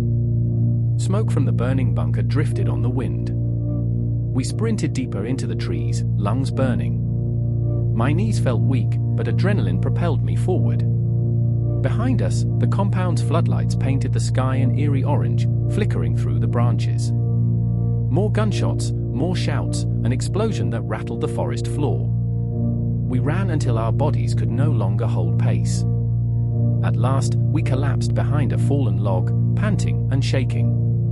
The cold forest floor pressed against my palms, reminding me starkly of how alive I still was and how easily that could change. My breath came in ragged gasps. One captive had a bleeding arm, another limped badly. In the darkness, I couldn't see how many of us had made it out. 7? 8? It was too chaotic to be sure. Some might have peeled off in other directions. Some might still be inside or lost in the confusion. My chest constricted with a sick guilt, but I pushed it aside. Survival was all that mattered now. The older woman's eyes brimmed with tears as she looked at me, then at the forest around us. She whispered something in a language I didn't recognize, but the gratitude in her tone was unmistakable. I glanced at the one-handed captive, who was crouched, scanning the surroundings for threats. He gave me a slight nod, acknowledging the shared victory. We couldn't stay here. The traffickers might send dogs, or the authorities might mistake us for criminals. We had to keep moving, or at least find a place to hide. My entire body trembled as I faced the stark reality. We were free in the most rudimentary sense, but the wilderness offered its own dangers. We had no supplies, barely any clothing suitable for the cold. And we were still wounded, hungry, and traumatized. Nonetheless, a sense of raw possibility coursed through me. We had broken out of that bunker on our own. We had chosen life over submission. Through the trees, red and blue lights flashed, sirens wailing as if the entire region was under siege. The older woman looked to me, eyes filled with wordless questions. Should we head toward the lights, risking capture or worse, or flee deeper into the woods, risking starvation? I didn't know. We were all just clinging to scraps of hope, uncertain what might kill us first, exposure, bullets, or simply fate. I set the rifle on the ground, a wave of revulsion hitting me when I saw the faint smear of blood near the trigger. I had taken a life back there, perhaps more than one. My stomach lurched, and I doubled over, retching into the pine needles. My throat burned, tears stinging my eyes. The older woman put a hand on my back, a small gesture of comfort. We had no words, no time to process the moral weight. There was only the present crisis: remain free, or be captured again. Several of us conferred in hushed voices, each offering fragments of a plan. Some wanted to approach the sirens, hoping for legitimate law enforcement. Others feared the traffickers had corrupt connections, meaning the sirens could bring us right back into a cage. My own experiences made me wary of trusting anyone, but I also knew wandering aimlessly in the woods could be a death sentence for the injured among us. In the end, we agreed to move parallel to the lights, keeping them just in sight but not heading directly toward them. If it was the police, maybe we could find a vantage point to signal them without risking immediate gunfire. If it was the traffickers, we could slip away unnoticed. With no better plan, we set off, using the trees for cover. I led the way, cradling the rifle in my arms, trying to ignore the lingering sickness in my gut. We trudged through dense undergrowth, branches scraping our faces and tangling our feet. Thorns tore at our ankles. Every crack of a twig sent our hearts racing, petrified that a search party might be closing in. The forest floor was littered with pine cones and decaying leaves, the scent of damp soil mixing with the distant tang of smoke. Occasionally, we paused to listen, scanning for signs of pursuit. Sometimes, we heard faint shouting or distant sirens. The compound must still be under siege or in flames, but we were too far to tell who was winning that battle. After what felt like hours, we emerged onto a small ridge. The red and blue lights danced below, near what looked like a dirt road intersecting with a paved highway. Several vehicles were clustered there, dark shapes, some flashing emergency lights. My heart skipped. If those were truly law enforcement vehicles, this might be our chance at rescue. Crouching low, we crept closer, each footstep agonizingly careful. The group behind me was silent, sharing an unspoken understanding: any noise could end us. As we drew nearer, voices grew clearer. They didn't speak the language we'd heard from our captors. This could be legitimate police or some other authority. My lungs tightened with conflicting urges: run to them, beg for help, or hide, suspecting a trap. Yet the possibility of freedom after 5 years in bondage was too compelling to dismiss. Then, as if sensing our presence, one of the uniformed figures at the road raised a flashlight, shining it through the trees. Instantly, we ducked. The beam swept across the ridge, illuminating branches and patches of underbrush. My pulse hammered. If they spotted us, how would they react? The memory of the tall man's casual brutality still twisted my insides, making me doubt any uniform. And yet, the simple act of shining a flashlight in search of someone felt so different from the trafficker's style of shoot first, ask questions later. The figure seemed methodical, cautious, not immediately threatening. We huddled, trembling in indecision, until the flashlight moved on. A choked sob escaped the older woman. It was all too much, too many close calls, too many dead ends, too much pain. Another captive, nursing a bleeding arm, whispered that we had to try. If these were indeed real authorities, they might have paramedics or supplies. We wouldn't survive much longer in the forest without aid. Gathering what little courage remained, I inched forward again, gesturing for the group to stay behind me. I reasoned that I should be the one to initiate contact since I had the rifle, an ironic twist, given how horrifying I must look, but perhaps I could also lay it down to show I meant no harm. My heart thundered as I slipped closer. I saw a cluster of police vehicles, their decals reflecting in the swirling lights. A few officers were gathered, scanning the area with flashlights and weapons. They wore bulletproof vests, not the ragged attire of traffickers. Something in my chest loosened. Steeling myself, I stepped out from the cover of the trees, rifle cradled carefully in front of me, barrel pointed at the ground. Within seconds, flashlights converged on me, a blinding torrent of light. I dropped to my knees, setting the rifle on the ground and raising my cuffed hands. My voice, hoarse and broken, croaked out a single plea: "Help, please." I wasn't sure if they spoke my language, but desperation has its own universal language. For an agonizing moment, nobody moved. Tension crackled in the air, each side unsure of the other's intent. Then one of the officers spoke into a radio, and another cautiously approached, weapon at the ready. The beam of his flashlight showed me just how ragged I looked: filthy clothes torn by wire, arms scratched and bleeding, face undoubtedly etched with fear and exhaustion. In that same beam, I saw the officer's stern gaze soften slightly, as though he recognized a victim rather than a threat. He barked instructions I couldn't fully decipher, but I sensed he was telling me not to move. I complied, trembling uncontrollably. Another officer joined him, and they approached in a slow, deliberate motion, likely trained to handle any potential threat. I forced myself to remain still, tears slipping down my cheeks. Time blurred as they spoke in urgent tones, half into their radios, half at me. I repeated my plea, voice cracking: "Help, others need help." They glanced at each other, then at the edge of the forest where my group remained hidden.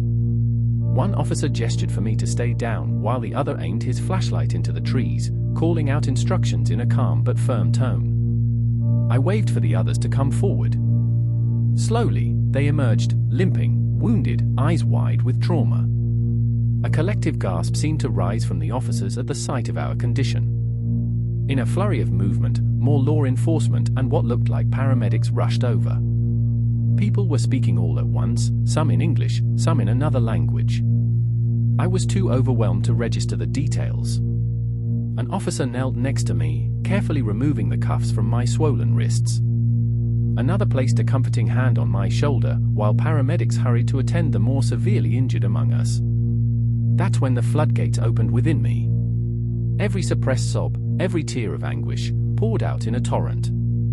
I crumpled onto the cold asphalt, weeping in great, ragged heaves, the enormity of 5 years of captivity crashing down. I heard others crying too, in relief, pain, or both. The officers tried to reassure us, their voices distant and muffled in the haze of my unraveling emotions. I managed to lift my head, locking eyes with one of the paramedics. He was young, face etched with concern. "You're safe now," he said, his voice gentle. "We'll get you help." Safe. The word reverberated through my mind like a foreign concept, something I'd almost forgotten could exist. My body still braced for a blow, flinching whenever someone moved too quickly. But they were gentle, guiding us toward ambulances, covering us with blankets, asking if we had any other injuries. The older woman clung to my hand, eyes wet with tears. A sense of collective disbelief enveloped us. None of us had truly believed we could survive this long, let alone find ourselves on the verge of rescue. Even as they led me into an ambulance, a voice inside whispered caution. "Survival doesn't end here," it said. The road to recovery would be grueling. The nightmares, the flashbacks, the scars, those would remain long after the captors were behind bars. But for the first time in 5 years, I saw the faint glimmer of a future that wasn't dominated by chains and fear. The paramedic shone a light in my eyes, checking my pupils, then started cleaning a deep scratch on my arm. Pain flared, but it was a clean, stinging kind of pain, unaccompanied by cruelty. I studied his uniform, the badges on his shoulders, feeling an almost childlike wonder at encountering someone whose job was to help, not to harm. Outside, the swirl of red and blue lights cast dancing shadows across the forest. More ambulances arrived, more officers spread out, presumably to secure the area or chase down any fleeing traffickers. I heard a helicopter's thrum overhead, shining a spotlight into the trees. The compound, once a place of suffocating captivity, was presumably in flames or under siege. My breath hitched as I recalled the tall man. I had no idea if he'd been captured or if he'd slipped away, leaving chaos in his wake. The thought terrified me, but I couldn't cling to that fear now. I had to believe justice was coming. Another captive was brought into the ambulance with me, face ashen. A paramedic pressed gauze to a wound on their shoulder. They gazed at me, and though we lacked a shared language, we exchanged a small nod. We'd done the unimaginable, we had survived. Tears welled up again, but this time they weren't purely of despair. Something else took shape, a fierce, fragile hope that maybe, just maybe, the darkness was lifting. Night blurred into day. Or day into night. I lost track. My eyes fluttered open and shut, lulled by exhaustion. At some point, I realized we'd arrived at a hospital, bright lights streaking past the ambulance windows. Then came a flurry of medical staff, hushed voices, the beep of monitors. They placed an IV in my arm. I tensed at the prick of the needle, but forced myself to remain calm. These people were healers, not tormentors. Over the next hours, they administered painkillers, checked my injuries, spoke gentle reassurances I barely comprehended. Eventually, a woman who seemed to be an official of some sort, maybe a translator or a social worker, stepped into my curtained cubicle. She spoke softly, trying to piece together my story with broken phrases in a language we both somewhat understood. I recounted what I could, though my memory was a tumult of horrors. Tears streaked her face as she listened, scribbling notes. She promised that I wouldn't be sent back, that I was under protective care now. I closed my eyes, feeling the weight of those words, protective care. It felt so alien, so impossible. My mind refused to fully trust. But the sterile hospital sheets beneath me and the antiseptic smell in the air were undeniable. I was no longer behind bars or chained to a floor. No guard stood over me with a rifle. For the first time in what felt like a lifetime, I wasn't being watched by malevolent eyes. When I next woke, sunlight slanted through a window, a real window with no bars. I blinked, disoriented. The sheet covering me was crisp and clean. And 4 bag hung beside the bed. My wrists were wrapped in bandages where the cuffs had chafed the skin raw. The door was slightly ajar, revealing the hallway of a legitimate medical facility. My breathing quickened. How could I be safe? Was this some elaborate trick? Tentatively, I slid my legs off the bed, ignoring the twinge of pain.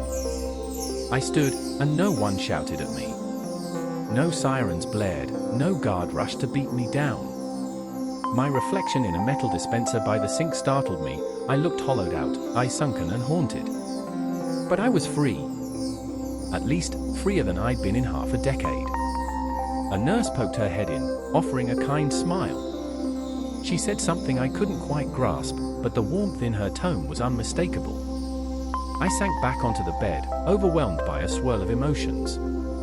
Gratitude, disbelief, sorrow for those who hadn't made it this far. An ache for the girl at the docks, for the limping man shot in the forest, for everyone whose story ended in captivity. In the days that followed, fragments of the outside world filtered in. I learned that multiple agencies had been coordinating a crackdown on the trafficking network. The compound raid had been part of a larger operation spanning several regions. Some of the traffickers were in custody. Others remained at large. Investigations would take years, with many pieces still undiscovered. But a significant blow had been dealt to the ring. And I, along with a handful of other survivors, had become living evidence of their crimes. It wasn't a fairy tale ending. My body bore the scars of unthinkable trauma, and my psyche was riddled with nightmares. Police interviews dredged up painful memories, forcing me to recount details that left me shaking. Yet with each retelling, I reclaimed a tiny fraction of my voice. Journalists wanted interviews, but I was in no state to speak publicly. The agency workers shielded me from media exposure, explaining I needed time to heal, physically and mentally. Legal processes loomed, requiring statements and testimonies. I was terrified of retribution if the tall man, or any of his affiliates, still roamed free. Authorities assured me that they'd do everything possible to protect me, but trust was not easy to restore. At night, I'd wake in cold sweats, convinced I heard the clang of chains or the snarl of an overseer. The hospital staff were patient, offering counseling, gentle conversation, sometimes just silent presence when I shook uncontrollably. Weeks passed. Slowly, my body mended. My cuts and bruises healed into scars, my malnutrition lessened thanks to carefully monitored meals. I could walk without limping. The rattling cough that had plagued me for months in damp, cold cells subsided. On some mornings, I even managed to step outside and feel the sun on my face, fresh air filling my lungs without the stench of decay and fear. Yet the emotional wounds ran far deeper. I recoiled at sudden movements, expecting blows that never came. I jumped at the sight of uniforms, even those worn by kind nurses or security officers. In group therapy sessions with other survivors, I barely spoke, only listening with clenched fists as they recounted nightmares strikingly similar to my own. It would be a long road, they said. Healing from such profound trauma was a journey measured in years, maybe a lifetime. Despite this uphill battle, every breath of freedom was something I clung to. The flutter of a curtain in a gentle breeze, the rustle of a newspaper in the hospital's waiting room, the hum of conversation in a cafeteria, these ordinary sounds and sights carried a surreal comfort. I tried to remind myself each day, I survived. That simple fact sometimes reduced me to tears. Eventually, plans were made for me to transition to a safe house. A representative from a victims advocacy group visited, explaining the resources they offered: therapy, legal support, a place to stay. My chest constricted at the idea of leaving the hospital's protected environment, where I felt vaguely secure. But I knew I couldn't remain in a hospital bed forever. The world was calling me back, though it felt terrifyingly large and unpredictable. One afternoon, I signed a set of forms with trembling hands, granting me placement in a specialized recovery program. The staff explained I'd have round-the-clock security if needed. I nodded, half numb, half grateful. The day before my discharge, I stood by the window in my hospital room, gazing at the parking lot. People came and went, normal lives continuing. A teenage girl hopped off a bus and dashed into the hospital lobby, maybe visiting a relative or friend. Watching her carefree stride, I remembered my own youth, torn away so abruptly. I felt envy and sorrow intertwined. But I also felt a spark. The spark of life beyond captivity, beyond the pain. I thought of that girl at the docks one more time, her question echoing in my mind, is there any way out? Yes, there was. Not everyone made it, but some of us did.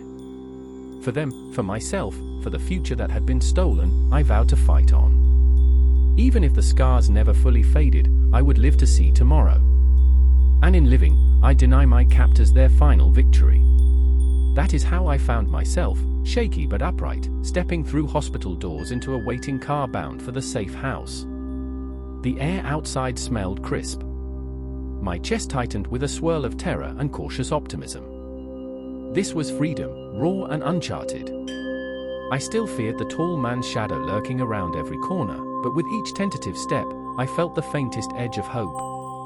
5 years of slavery had taught me not to trust easily, but it also taught me resilience I never knew existed.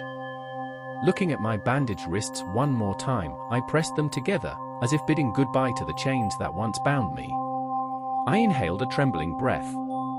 Yes, the path ahead would be steep, fraught with flashbacks and legal battles. But I was no longer a captive. And that fact alone was enough to kindle a fragile yet persistent light in my soul, one that not even the darkest memories could extinguish. The drive to the safe house felt unnervingly quiet. After so long spent in captivity, I was used to the roar of trucks hauling human cargo, the echo of guards barking orders, the clank of chains. Now, my only company was a social worker seated beside me, an older woman with gentle eyes who kept glancing in the rearview mirror as if reassuring herself I was still there. She'd offered her name, but my memory was so frayed that I retained only fragments of conversation. It was enough to know she wanted to help. As the car navigated the winding roads, I couldn't stop fiddling with the bandages on my wrists. My skin beneath them was raw, both physically and emotionally.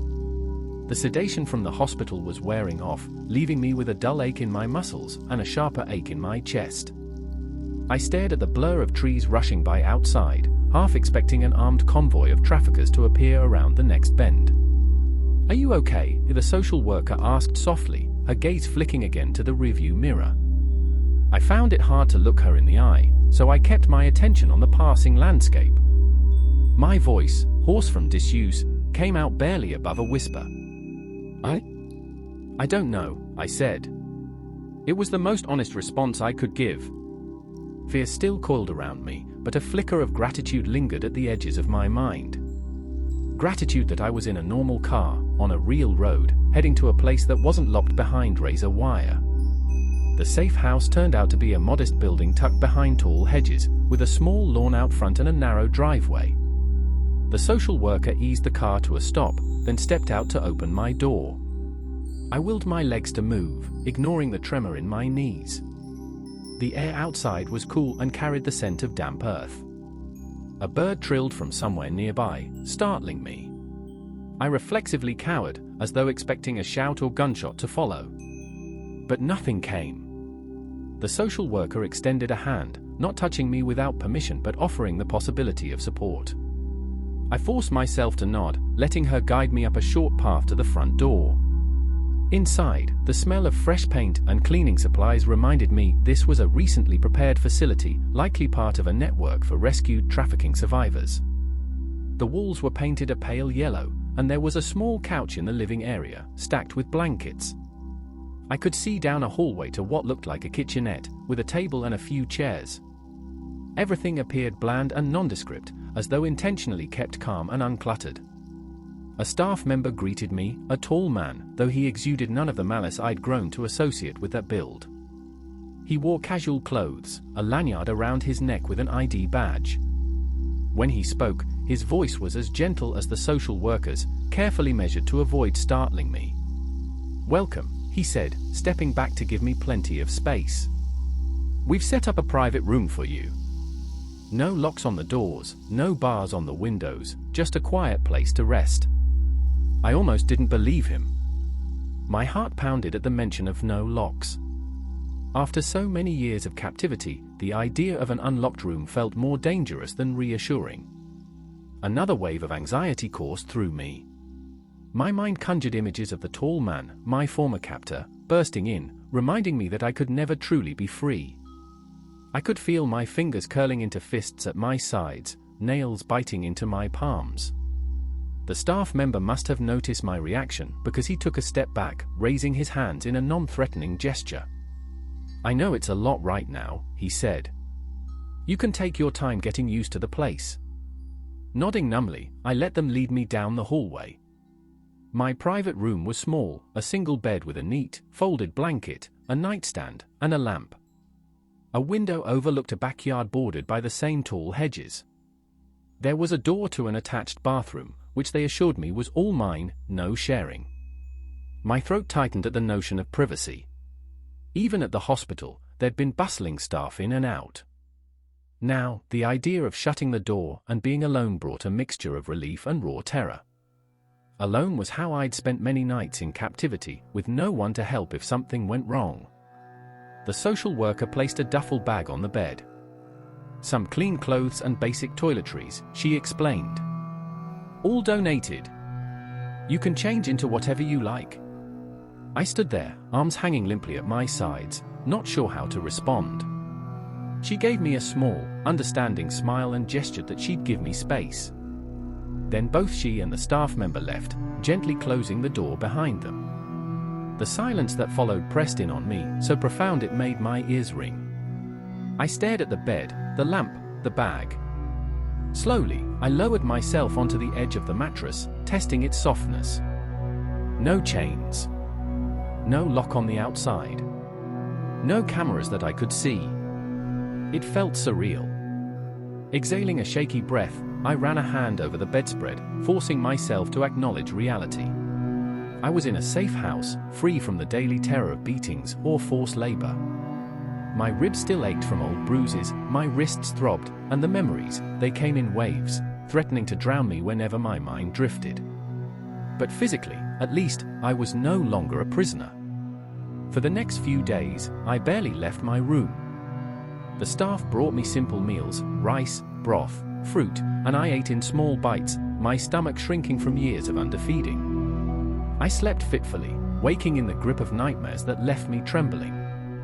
Sometimes, I found myself crouched in a corner of the room, disoriented and convinced a guard was about to burst in. Each time, the staff remained patient. They'd offer gentle reassurances or ask permission before entering, so they wouldn't startle me further. On the fourth day, a woman from a legal aid organization arrived to talk with me. She had warm brown eyes and introduced herself quietly, offering a handshake that I couldn't reciprocate at first. Physical contact set off alarm bells in my head. Sensing my discomfort, she withdrew her hand, unoffended. "I'm here to help you understand your rights," she explained softly, settling into a chair across from me in the small living area. "There will be legal proceedings against the traffickers. Your testimony could be crucial, but we won't force you to do anything you're not comfortable with. My job is to make sure you're protected, legally and physically. Testify." The word rang in my ears like an echo from a distant canyon. Could I even speak about what happened without falling apart? The nightmares were bad enough. To recount my years in bondage, detail each beating, each humiliation, felt like reliving the trauma. My chest tightened. She must have noticed my distress because she spoke again, gently. "We can take it slowly. For now, all you need to know is that you have support.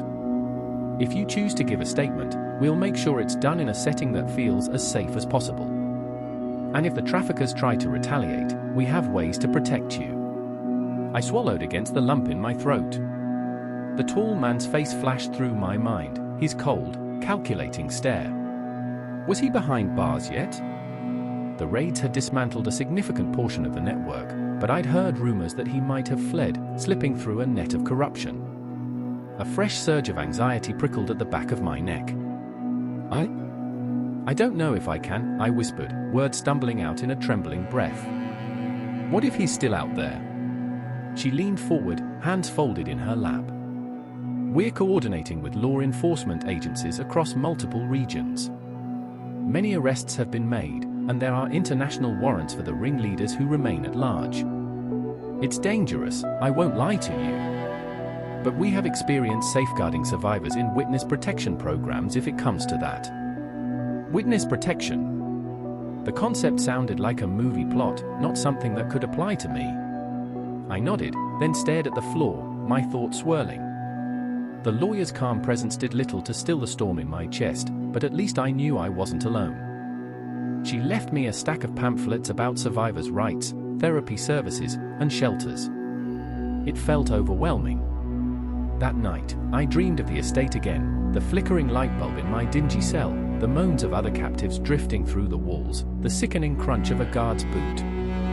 Waking up drenched in sweat, I pressed a hand to my racing heart, biting down on a scream. The walls of the safe house came into focus, yellow paint, a small lamp, no bars. I was free. But I also felt like I was still there, 5 years pinned to my skin like an inescapable brand. Days turned into a tentative routine. The staff encouraged me to join brief therapy sessions. There was a counselor, soft-spoken, with empathetic eyes, who specialized in trauma survivors. I dreaded the idea of talking, but she reassured me that simply being present was enough for a start. So I sat in on group sessions, listening to others share their stories. Each account was harrowing, a mosaic of pain and resilience. Some survivors had endured months of captivity, others, like me, had been held for years. We rarely made eye contact, each lost in our own labyrinth of trauma, but there was a tacit understanding we'd seen the dark side of humanity and survived. When the counselor invited me to speak, I found my throat locking up. The words wouldn't come. In the hush that followed, a woman next to me, her arm tattooed with a number used by traffickers, placed a hand gently on my shoulder. She said nothing, just a small, supportive gesture. Tears welled in my eyes. In that silent exchange, I understood, our stories might be different, but our scars bound us together. Bit by bit, I started to talk. Halting sentences, scattered memories, half apologies for not remembering everything clearly. My voice shook, and sometimes I had to stop because tears choked me. Nobody rushed me. The counselor nodded encouragingly, occasionally asking gentle questions to keep me grounded. It was a slow, painful process, like peeling back layers of burned skin to let air in. One afternoon, as I was pacing the small backyard, trying to catch my breath after a flashback, I heard commotion by the front gate. Staff voices, raised, then hurried footsteps. My stomach lurched, bracing for the worst. It turned out to be a pair of detectives from law enforcement. They wanted to interview me in person, if I felt ready. Their presence filled me with dread, but also a strange sense of relief, an assurance that real authorities were involved, that the traffickers' empire was under siege. I knew I couldn't hide forever if I hoped to see them brought to justice. The staff arranged the interview in the living area. The detectives were courteous, removing their hats when they came in, speaking softly. Still, the sight of official badges and sidearms made my heart pound. I sat on the edge of the couch, fingers twisting together in my lap. The older detective started by thanking me for my courage. His words felt foreign, I didn't feel courageous at all. I felt like a raw nerve, exposed and trembling. They asked about the tall man, showing me a series of photos. I identified him immediately, a chill running down my spine as I saw that familiar face staring back from the image. Then they showed me pictures of other men, guards, associates, blurred surveillance captures. Some I recognized from the estate, the forest cabin, the bunker. Others were unfamiliar.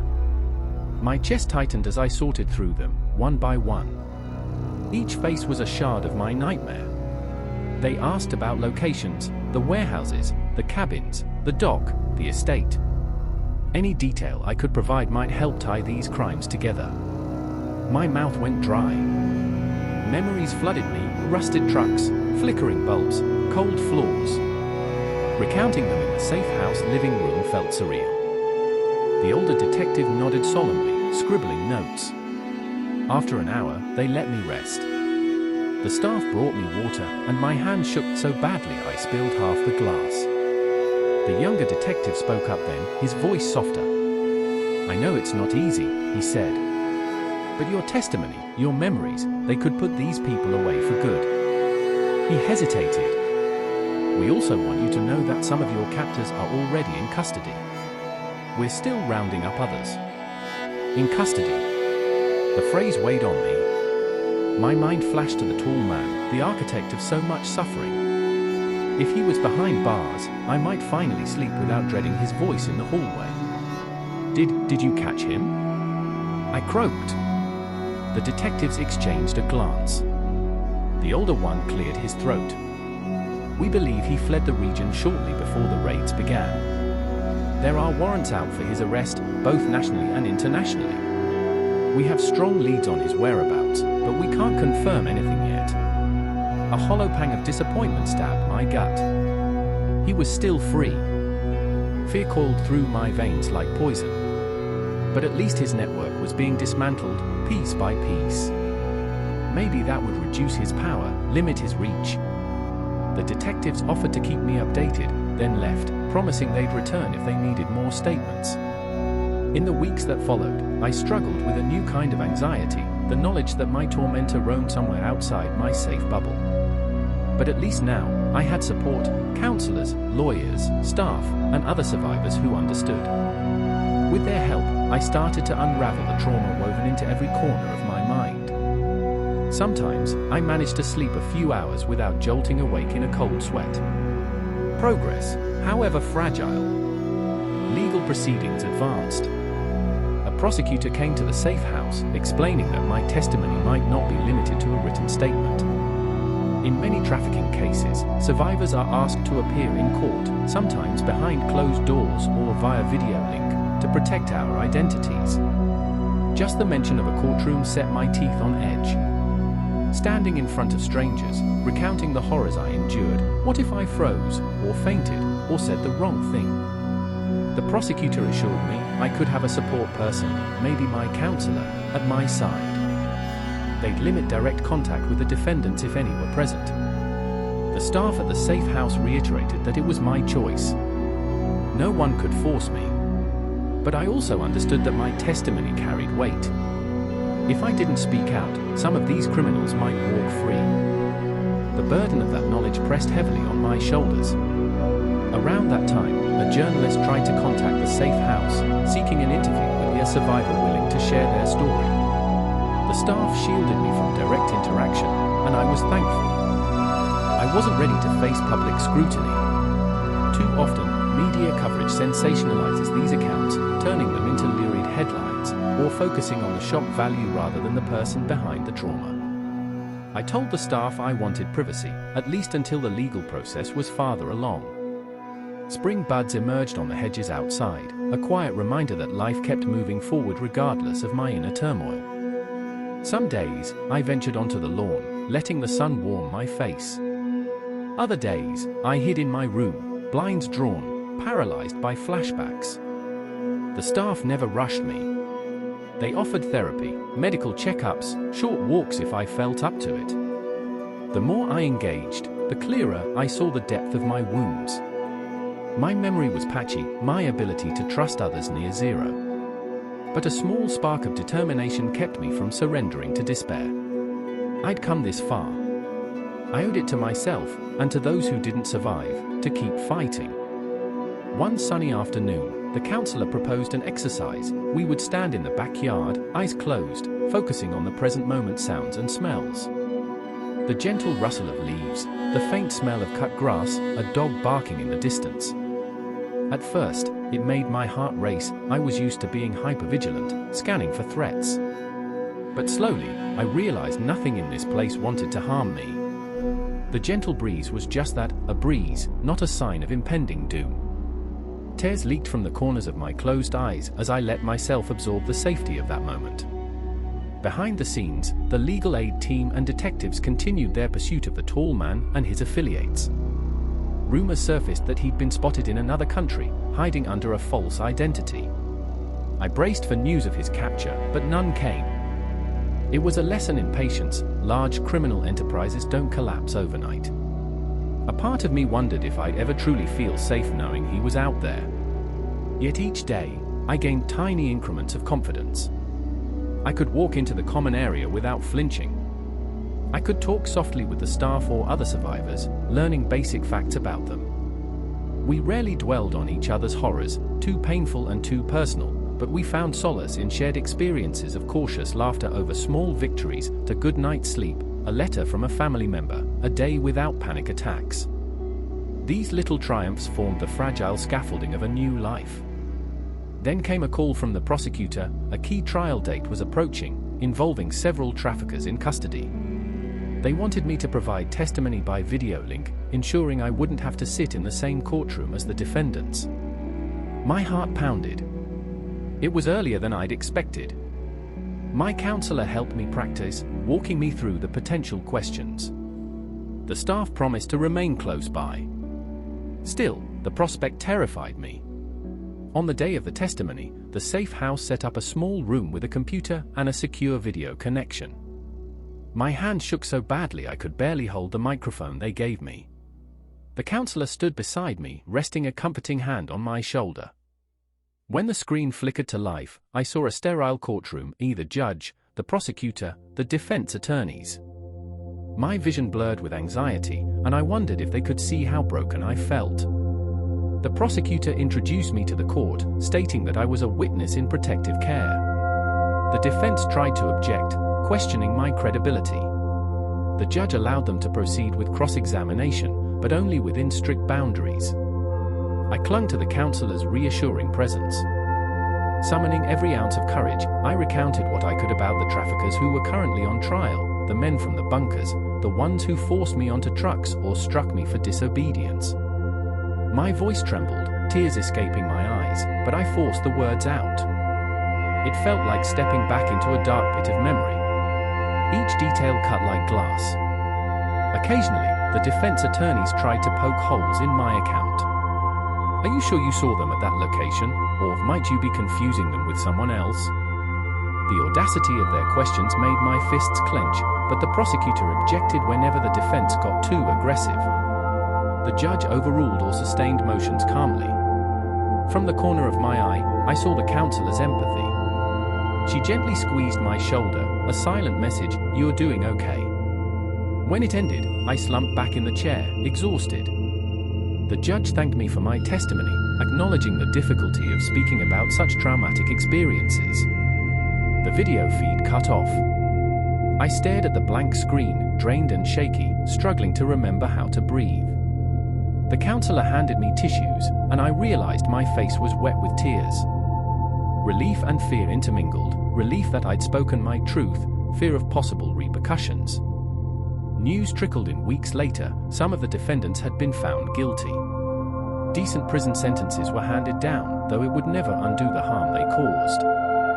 My counselor told me this was an important precedent, part of a broader crackdown. But the tall man still eluded capture. Sometimes, I lay awake at night, imagining him flipping through photos of me, plotting revenge. I wished for a final resolution, one that might banish my nightmares. Real life, however, rarely ties up neatly. Eventually, I reached the point where I could transition out of the safe house. Another organization offered a halfway program in a different city, one with vocational training, psychological support, and a chance to restart. The staff here believed I was ready if I felt able. Part of me panicked at the thought of leaving the only safe haven I'd known since the hospital. But another part yearned for more independence, a step closer to normalcy. However one defines a normal after years of enslavement. So on a brisk morning, the staff helped me pack the few belongings I'd acquired, donated clothes, basic toiletries, a few personal mementos. My counselor hugged me gently, tears shining in her eyes, and the social worker offered a warm handshake. The staff member who first showed me the unlocked room patted my shoulder with a proud smile. "You're stronger than you think," he said quietly. I left with a swirl of emotions: gratitude for their help, sadness to depart, fear of the unknown, and a kernel of excitement that perhaps life could move forward. The halfway program was located in a modest apartment complex, where each survivor had a small studio space. My unit was simple: a bed, a table, a bathroom, a kitchenette. But it was mine, locked or unlocked at my own discretion. I found that locking it at night helped me feel safer, though ironically, it sometimes triggered memories of captivity. Trauma's paradoxes haunted me. Therapy continued weekly, sometimes twice a week. My counselor had referred me to a local specialist in PTSD. Our sessions were grueling, reliving flashbacks, learning grounding techniques, practicing ways to cope with triggers. We tried methods like guided imagery, journaling, slow breathing. The nightmares didn't vanish, but I learned to ride them out, reminding myself that I was no longer trapped. On rare nights, I slept through without waking in panic. Gradually, I met a few neighbors. Some were also survivors of trafficking, others were refugees from different tragedies. We bonded quietly, sharing small tasks like cooking communal meals or tidying the hallway. None of us were fully healed, each carrying invisible wounds. But companionship helped. We told jokes, or as close to jokes as we could muster, to lighten the mood. Sometimes, the laughter turned to sobs, and we'd hold each other in the corridor until we could breathe again. Through a job placement service, I found part-time work in a small cafe run by someone who understood the complexities of trauma. The owner let me work behind the scenes, washing dishes, prepping ingredients, so I wouldn't have to deal with crowds. At first, I was terrified by the clatter of pots and pans, the hiss of the espresso machine. Each loud noise felt like a gunshot. But with time, routine replaced fear. I learned the rhythms of the kitchen, the pleasant hum of customers chatting beyond my view, the sense of accomplishment in finishing a rush of orders. One evening, months after moving into the halfway program, I finished my shift late. The sun had set, and the streetlights flickered on. As I walked to the bus stop, I saw a tall figure leaning against a lamppost. My heart seized, convinced for an instant it was my captor. I froze, panic choking me. But then the figure moved into the light, revealing a stranger's face. A wave of relief and mortification swept over me. I realized how deeply his shadow still lived in my mind. I swallowed back tears, forcing myself to keep walking. I refused to let fear govern me forever. Progress, though slow, was real. Therapy sessions felt a little less suffocating. The staff at the halfway house said they saw improvements. I had fewer flashbacks, engaged more with others, sometimes even cracked a wry smile. Yet I still had days of crushing despair, when I couldn't bear to leave my apartment. The memory of the dead girl at the docks, or the echo of that final explosion at the bunker, would spiral me into a void. On those days, I allowed myself to grieve, to acknowledge the sorrow that might never fully disappear. Legal updates trickled through the grapevine: more traffickers arrested, more convictions. The tall man remained at large, though unconfirmed rumors placed him in custody abroad. I wondered if I'd ever see definitive proof that he was caught. Perhaps it was better not to dwell on the possibility of his return. My counselor urged me to focus on the present, my ongoing recovery, the small pockets of hope in daily life. Eventually, I felt steady enough to speak with a journalist, not for sensational coverage, but to raise awareness about trafficking and the need for survivor support. The conversation was carefully arranged with the help of advocates, ensuring I retained control over what I shared. My hand shook throughout the interview, but the journalist was compassionate, asking about my journey rather than salacious details. When the piece was published, I read it with trembling hands. It was surreal to see my story framed in black and white, but it also felt like reclaiming a narrative that once belonged solely to my tormentors. Time moved on. I renewed my identification documents, an arduous process involving law enforcement references and witness protection protocols. But having an ID in my name again was liberating, as though I was finally recognized by society as a person rather than a ghost. With that ID, I opened a small bank account. The first time I deposited a paycheck from the cafe, tears welled up. I was earning legitimate money for my own labor. A far cry from those endless days of forced servitude under threat of a beating. Life settled into a semblance of normalcy I never thought I'd experience. I cooked my own meals, took short walks in the park, attended therapy, and worked. Sometimes, I even caught myself humming absent-mindedly in the cafe's kitchen. But I remained hyper-alert to my surroundings, scanning for signs of danger or anything that reminded me of the old life. The counselor said that with time, my brain might learn that safety is possible, but it wouldn't happen overnight. One late summer afternoon, as I was wiping down counters at the cafe, my phone buzzed, a call from the detective who'd interviewed me at the safe house months ago. My heart jacked up, worried it might be bad news. But his tone was measured, almost relieved. They'd arrested a major figure in the trafficking ring. Though not the tall man, it was someone close to him.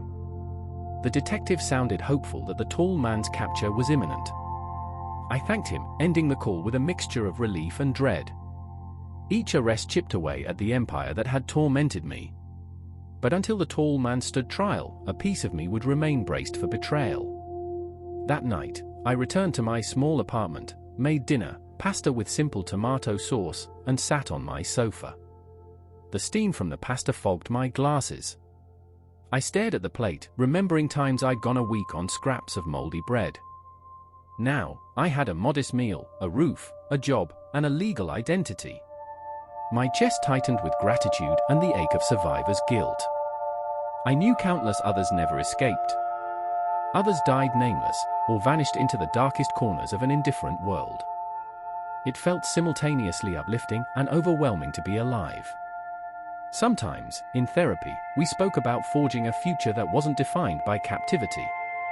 Could I imagine continuing my education, or traveling, or forming relationships? The question scared me. I had no reference for a normal adulthood. Yet sparks of possibility stirred in me. I pictured stepping onto a college campus someday, blending into the bustle of students who never knew the nightmare I'd endured. Or I pictured volunteering at an organization that helps missing youth, preventing them from falling prey to the same horrors I faced. The ideas were faint glimmers, far from certain. But they existed, seeds of hope in ground that had once been barren. Months bled into a year, then two. The halfway program eventually ended, transitioning me into more independent living. I stayed in the same city, partly for the continued therapy resources, partly because I was forging fragile connections. Through carefully guided steps, I developed coping mechanisms for flashbacks, learned to manage the surges of panic that sometimes struck when I least expected them, like hearing a truck engine rev nearby or catching a glimpse of a tall figure in a crowd. News of the tall man's activities remained sporadic. Sometimes, a rumor claimed he'd been spotted in a neighboring country. Another time, someone said he'd been arrested, but the official channels never confirmed it. I had to let go of the obsession, focusing instead on my daily steps toward healing. The legal team assured me they'd notify me immediately if the tall man was detained or if I needed to testify again. One bright morning, I woke from a rare dreamless sleep. Sunlight streamed through my window. I sat on the edge of my bed, letting the warmth settle over me, realizing I felt calm. Not euphoric, not unburdened, my nightmares and anxieties still existed, but for once, there was a gentle acceptance in my chest, an understanding that I wasn't living minute to minute, caged in abject fear. I was building a life, piece by fragile piece. I remember the mantra that kept me going during captivity, live to see tomorrow. I'd whispered it to myself countless times in grimy rooms, starving and bruised. Now, I realized that tomorrow had arrived. Several tomorrows, in fact. Each day was no longer just about survival, it was about choosing how to exist in the world. How to reclaim my identity from the people who tried to erase it. Standing up, I crossed to the mirror in my bathroom. My reflection still startled me sometimes, a figure older than the teen who was taken 5 years ago, I shadowed by trauma. But beneath the scars, I recognized flickers of resilience. I whispered to the mirror, voice steady for once, I'm still here. Tears slipped down my cheeks, but they were tears of release, not defeat. By afternoon, I headed out to the cafe, breathing in the mild air of early autumn. Leaves were turning gold and crimson, drifting onto sidewalks. I found a small joy in crunching them underfoot, an ordinary pleasure that once seemed unattainable. Passing a group of teenagers laughing on a corner, I felt a pang of nostalgia for a youth I never had. But it was softened by hope for the future. Maybe I could still find my own way, however unconventional. That evening, after cleaning endless dishes, I left the cafe and made a spur-of-the-moment decision to walk an extra block. There was a park I'd never visited, with a pond at its center. The lamps glowed softly as dusk settled in. I sat on a bench, watching a few ducks glide across the water. In the muted light, the reflection of the setting sun painted the surface in oranges and pinks. The scene was peaceful, a stark contrast to the years I'd spent in constant vigilance. My mind wandered to the other survivors I'd met along the way, the older woman who held my hand in the bunker, the one-handed captive who first unlocked our pen, the frightened girl I couldn't save at the docks, the people in therapy groups who overcame heartbreak to share laughter in the safe house. I carried each of them in my heart, the living and the lost. Their stories intersected with mine, forging a tapestry of pain and endurance that defied the traffickers' attempts to dehumanize us. I closed my eyes, letting the cool evening breeze wash over me. I thought about tomorrow again, what it meant now that I was free. There would still be nightmares, triggers, waves of anguish. But there would also be new relationships, deeper empathy, a chance to help others who'd been through the same hell. My captivity had changed me irrevocably, but it hadn't destroyed me. I opened my eyes, gazing at the reflection of the moon just beginning to rise over the pond. Its light danced on the ripples, fragile yet unwavering. I might never get the closure of seeing the tall man locked behind bars. But maybe closure wasn't a single event, maybe it was a journey of reclaiming each piece of myself that he and his associates tried to steal. Whether I eventually faced him in court or heard secondhand of his arrest, I now understood the real victory was living on my own terms, day by precious day. Standing from the bench, I inhaled, letting the crisp air fill my lungs. The sky was deepening into twilight. It was time to head home to my little apartment, to the bed I could lock or unlock at will, to the place where I could cook my own meals and rest without awaiting commands.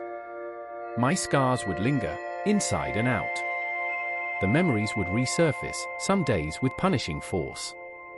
Yet I was no longer trapped. My steps felt lighter as I walked away from the pond, leaving footprints among the fallen leaves. Yes, I was held in slavery for 5 years. Yes, I escaped. That past still shaped me, but it didn't define every breath anymore. Tomorrow was mine to claim, each new sunrise a testament to survival, each choice a quiet rebellion against those who tried to break me. In the hush of that autumn evening, with the moon overhead and distant city lights flickering, I felt a sensation I hadn't allowed myself to feel in years, the faint, steady glow of hope. And with that hope came the unshakable realization that, at long last, I was truly alive.